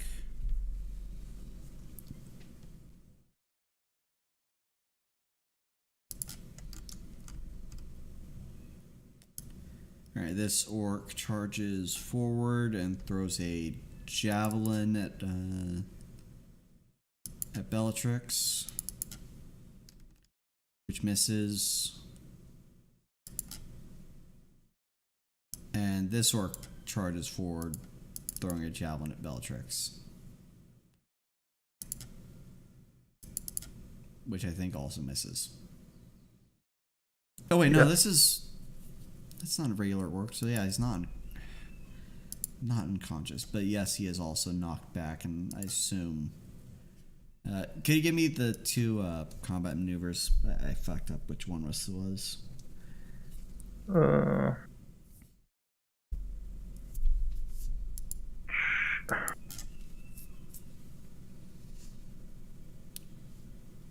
The bull rush doesn't resolve. The trip does, so he's here on his feet or on his back.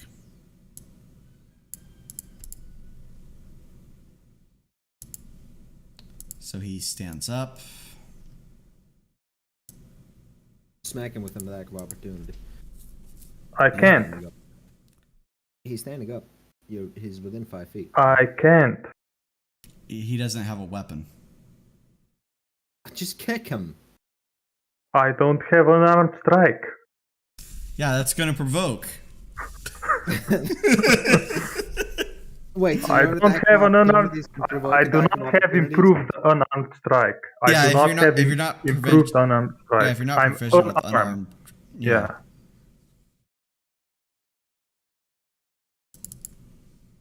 And he attacks with his let's see.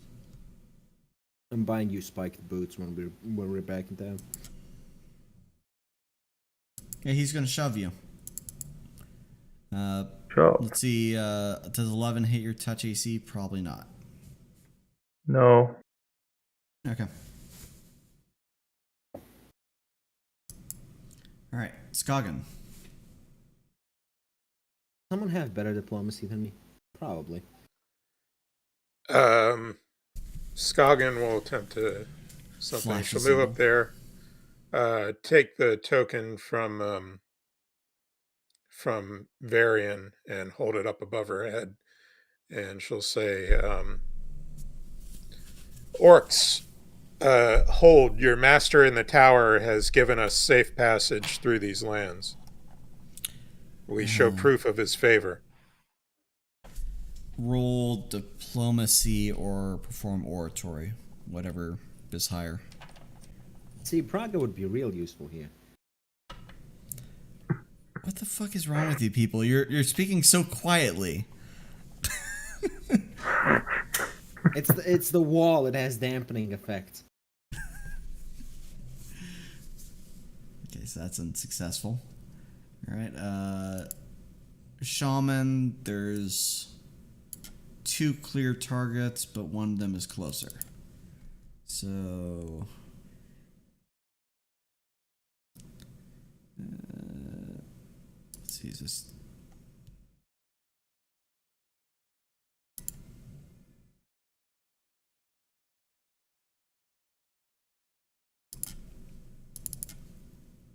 Roll will save DC 14. Bellatrix. Okay, so you just have a -2 to your saving throws for 1 round.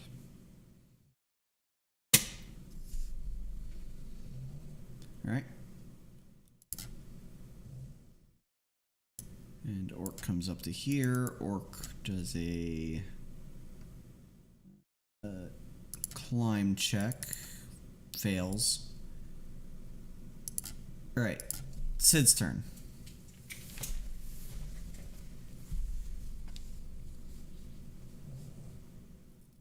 Do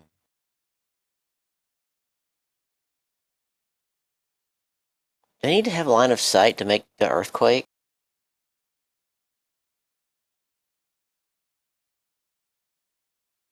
Do you want me to hope get so. you a box to stand on?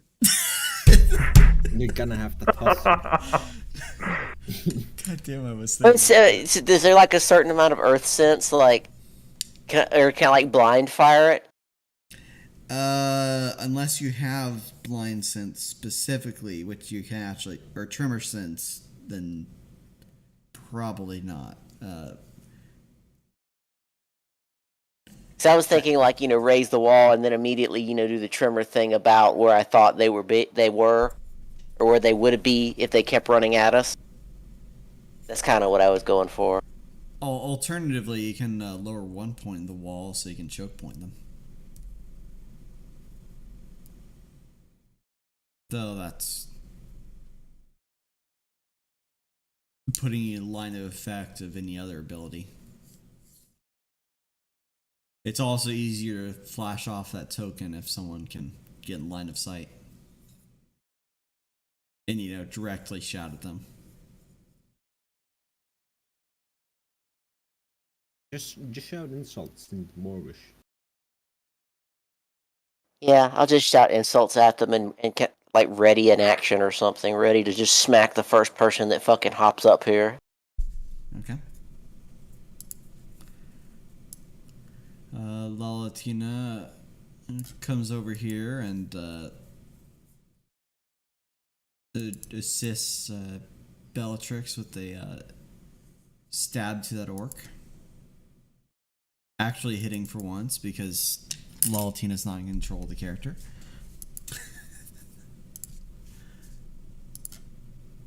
See?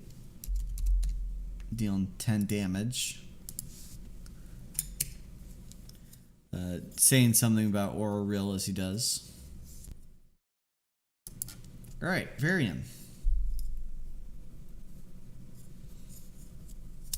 Did anyone get hit? Yes. Not that I know of. Nope. Well, I just cast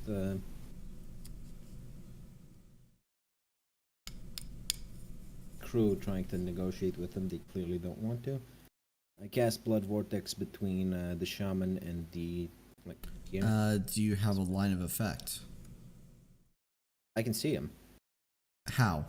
I'm taller than the wall. Are you? 6'1". The wall is 5 feet. Alright, okay. 5-foot radius around the shaman? Yes, like Okay. this area to hit both of them. It's at the radius is at the center of a vertex. It's not at the center of a square. It's a 5-foot radius. Yeah, 5-foot Yes. radius, like Centered at an intersection, so you only get 4 squares of Oh, actual effect. yeah, like this. Snap to corner. oh, right. Let me check then. Well, in that case, just a shaman. Okay.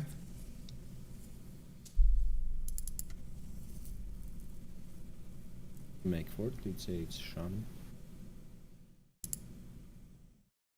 He fails. Huzzah. Okay. 4, 6. And I immediately followed up with Font of Stolen Life. Make another DC. Or make another fortitude.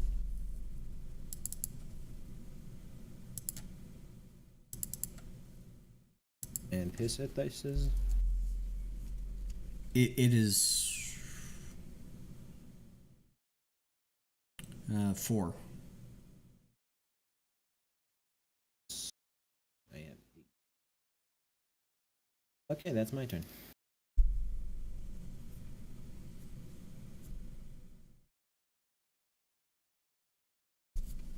Alright, Bellatrix.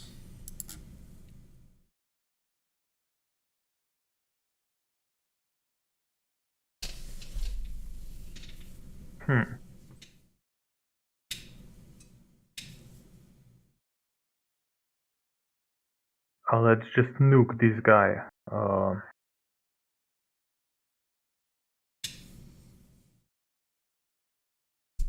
Full round, which means 5 die and 2 attacks. So 2 and 3 both against this guy.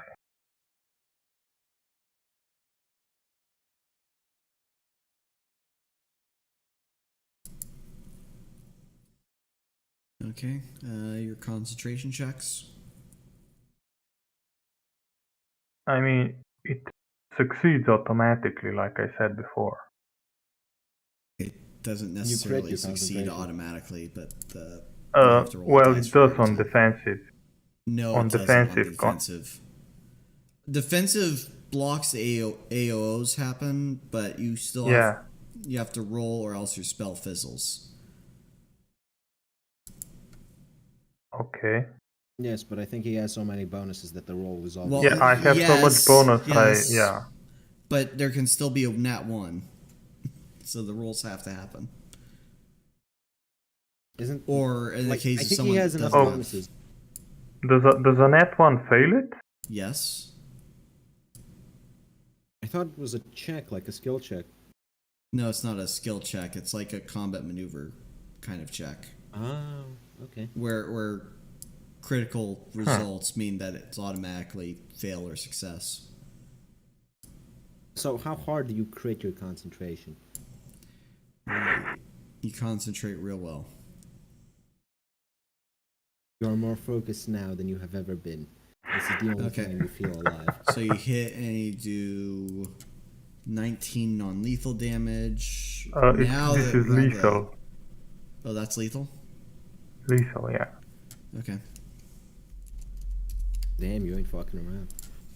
Alright, that orc's dead.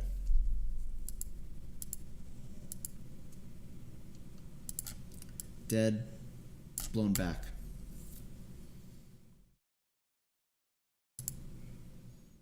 Alright. This orc is going to throw another javelin. That's going to be more successful in hitting Bellatrix. That meets, yes. 9 damage, jeez.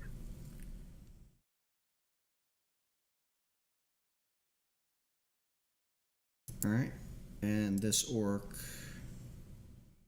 moves up. Also tosses javelin at Bellatrix. I assume it's miss, right? Yeah. Alright, now it's Scoggins' turn.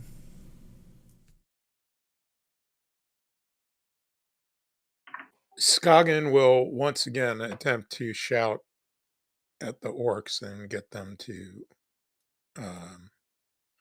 try to convince them that we are given leave to go through here. I think it's a bit late for that. Alright, get the charisma roll out, or whatever's the highest, diplomacy or oratory. Yeah, yeah, she'll just basically say the same thing as last time, and diplomacy is what I have that's higher. So Okay. There we go. Alright. So you're able to shout loud enough that the shaman can hear, as well as the orc here that's trying to climb over that wall. And in the darkness, he can see the barely glimmering token in your pale elven fingers.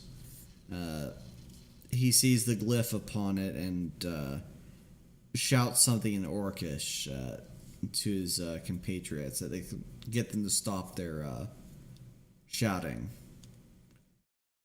Ooga dooga. Shit, bro. Old lives matter, man.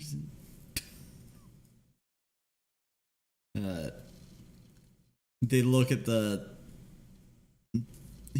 shaman points it out, and the lesser orcs look upon the token in some reverence and fear, and with some fury, the shaman waves his staff in one direction, and the orcs just put away their weapons and start to walk away. Tell them to drop their belts first.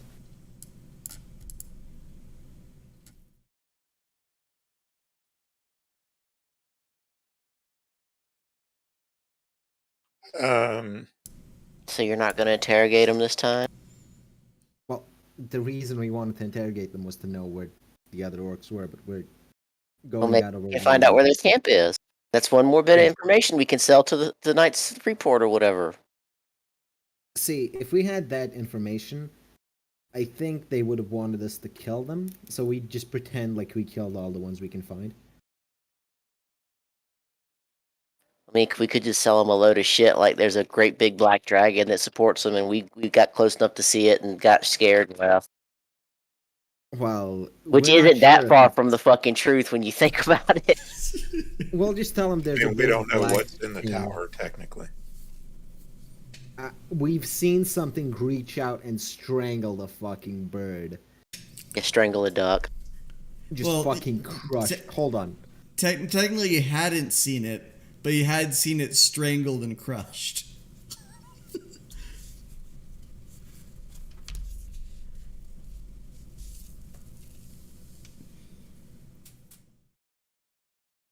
Just the second that hit that dark entryway, just like a used up soda can. Yeah, see, I don't think it's the orcs are going to relinquish their belts willingly, and the reason why I tried again is because technically Bellatrix struck first before they did, so I don't know. I was thinking, would the thing in the tower regard that as um us breaking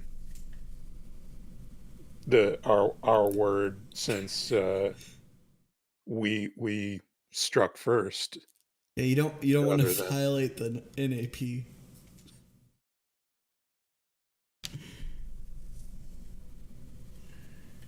We essentially saw this thing. Let's see. Not too far off, no. I mean, I just took it as an invisible force crushed the duck before our very eyes. Yep. It was just darkness reaching out, strangling the fucking bird. No, darkness fights with you guys. No, that's Lalatina.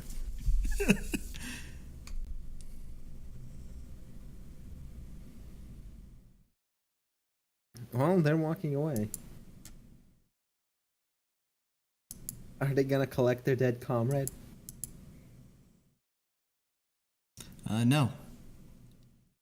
What do you think they are? They think they have some intense burial ritual? I wouldn't put it past them. I mean, they are necromancers. Just gonna yell at him in Dwarven.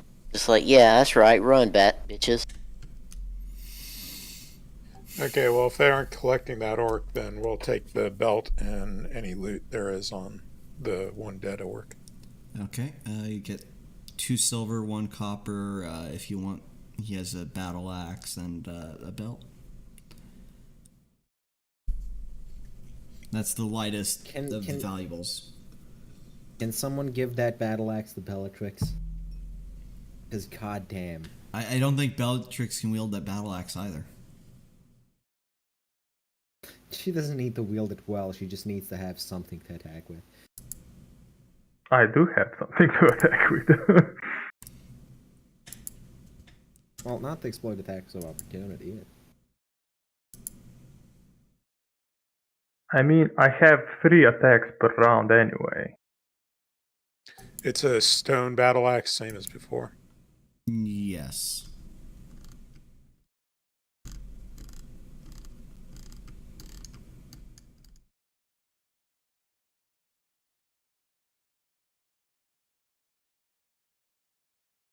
Okay.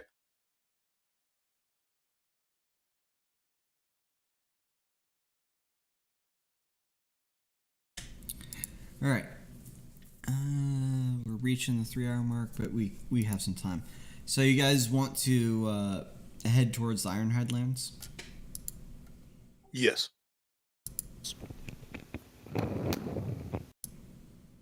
Okay. So you have your camp with your earthen walls now. They can safely sleep in. Though there's no shelter in the case that any rains or anything like that come.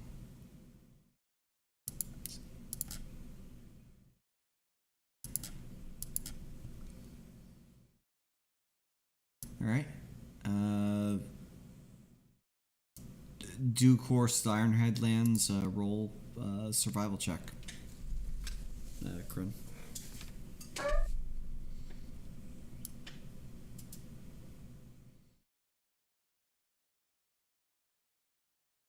All right. Oops, wrong thing. Go.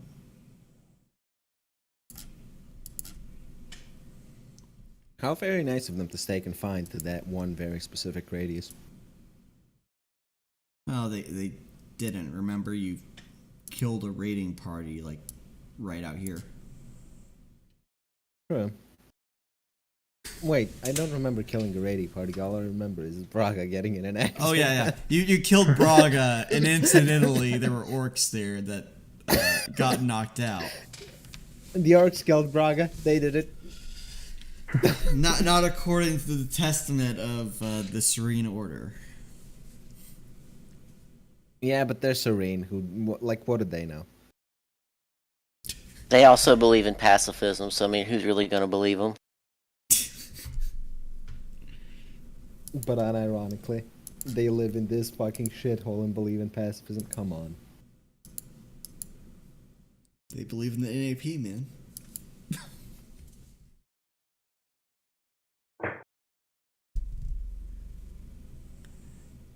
You can't fight here. This is a war room. All right. Let's have you roll again for survival.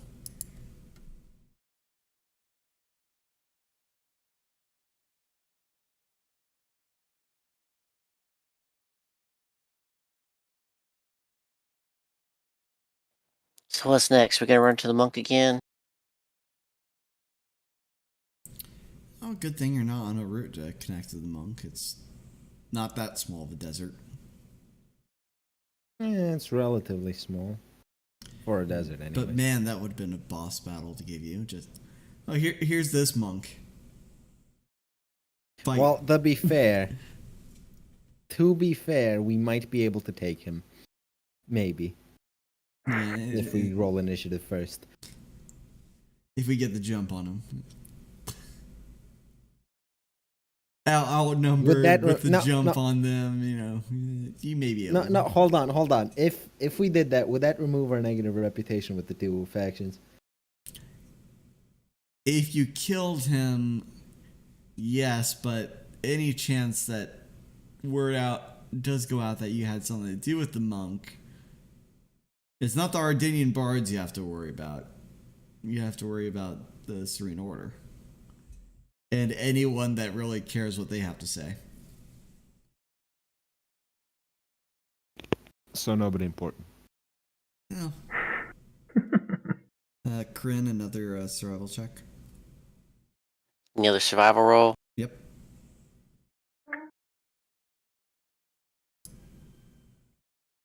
Further. Thank God we have such a good survivalist. Yeah, you guys would be lost in the fucking desert without Sid. I mean, this is why you hire a professional. This is why you don't just hire some random person that says, yeah, I can lead you there for $50. Would have been so much How cheaper much is though. $50? How much is $50 of fiat currency compared to actual gold? Well, once It's upon a time, it's it was like a good 3 bit of copper. gold.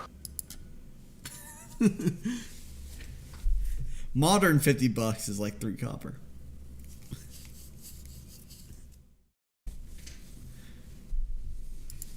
Considering a $1 coin used to have like 6 ounces of gold in it at one point in time. 3 copper. What do you want to do with the 2 copper? Why are we paying 1 copper for this? You mean this is for free? It's You mean you're gonna? What happened to that 10 copper you owe me? Exactly. all right, and 10 copper, I don't owe you 3 copper. I heard I owed you no less than 2 copper.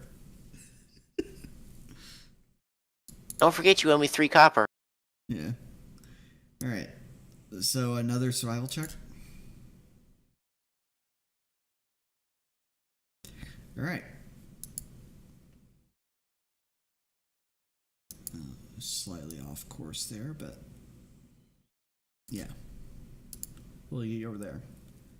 Okay, and because it's like 3 hours into recording, it is almost exactly 3 hours actually. 2 minutes off. I think this is a good place for us to stop before we enter into the next orcish people. Actually, I hope to be done with the orcs by the time this session's over, but hey, Cabaltism. Well, we weren't even all that autistic.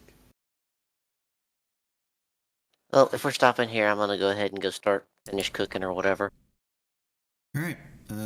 Thank you, everyone on YouTube, for joining us, and have a good night.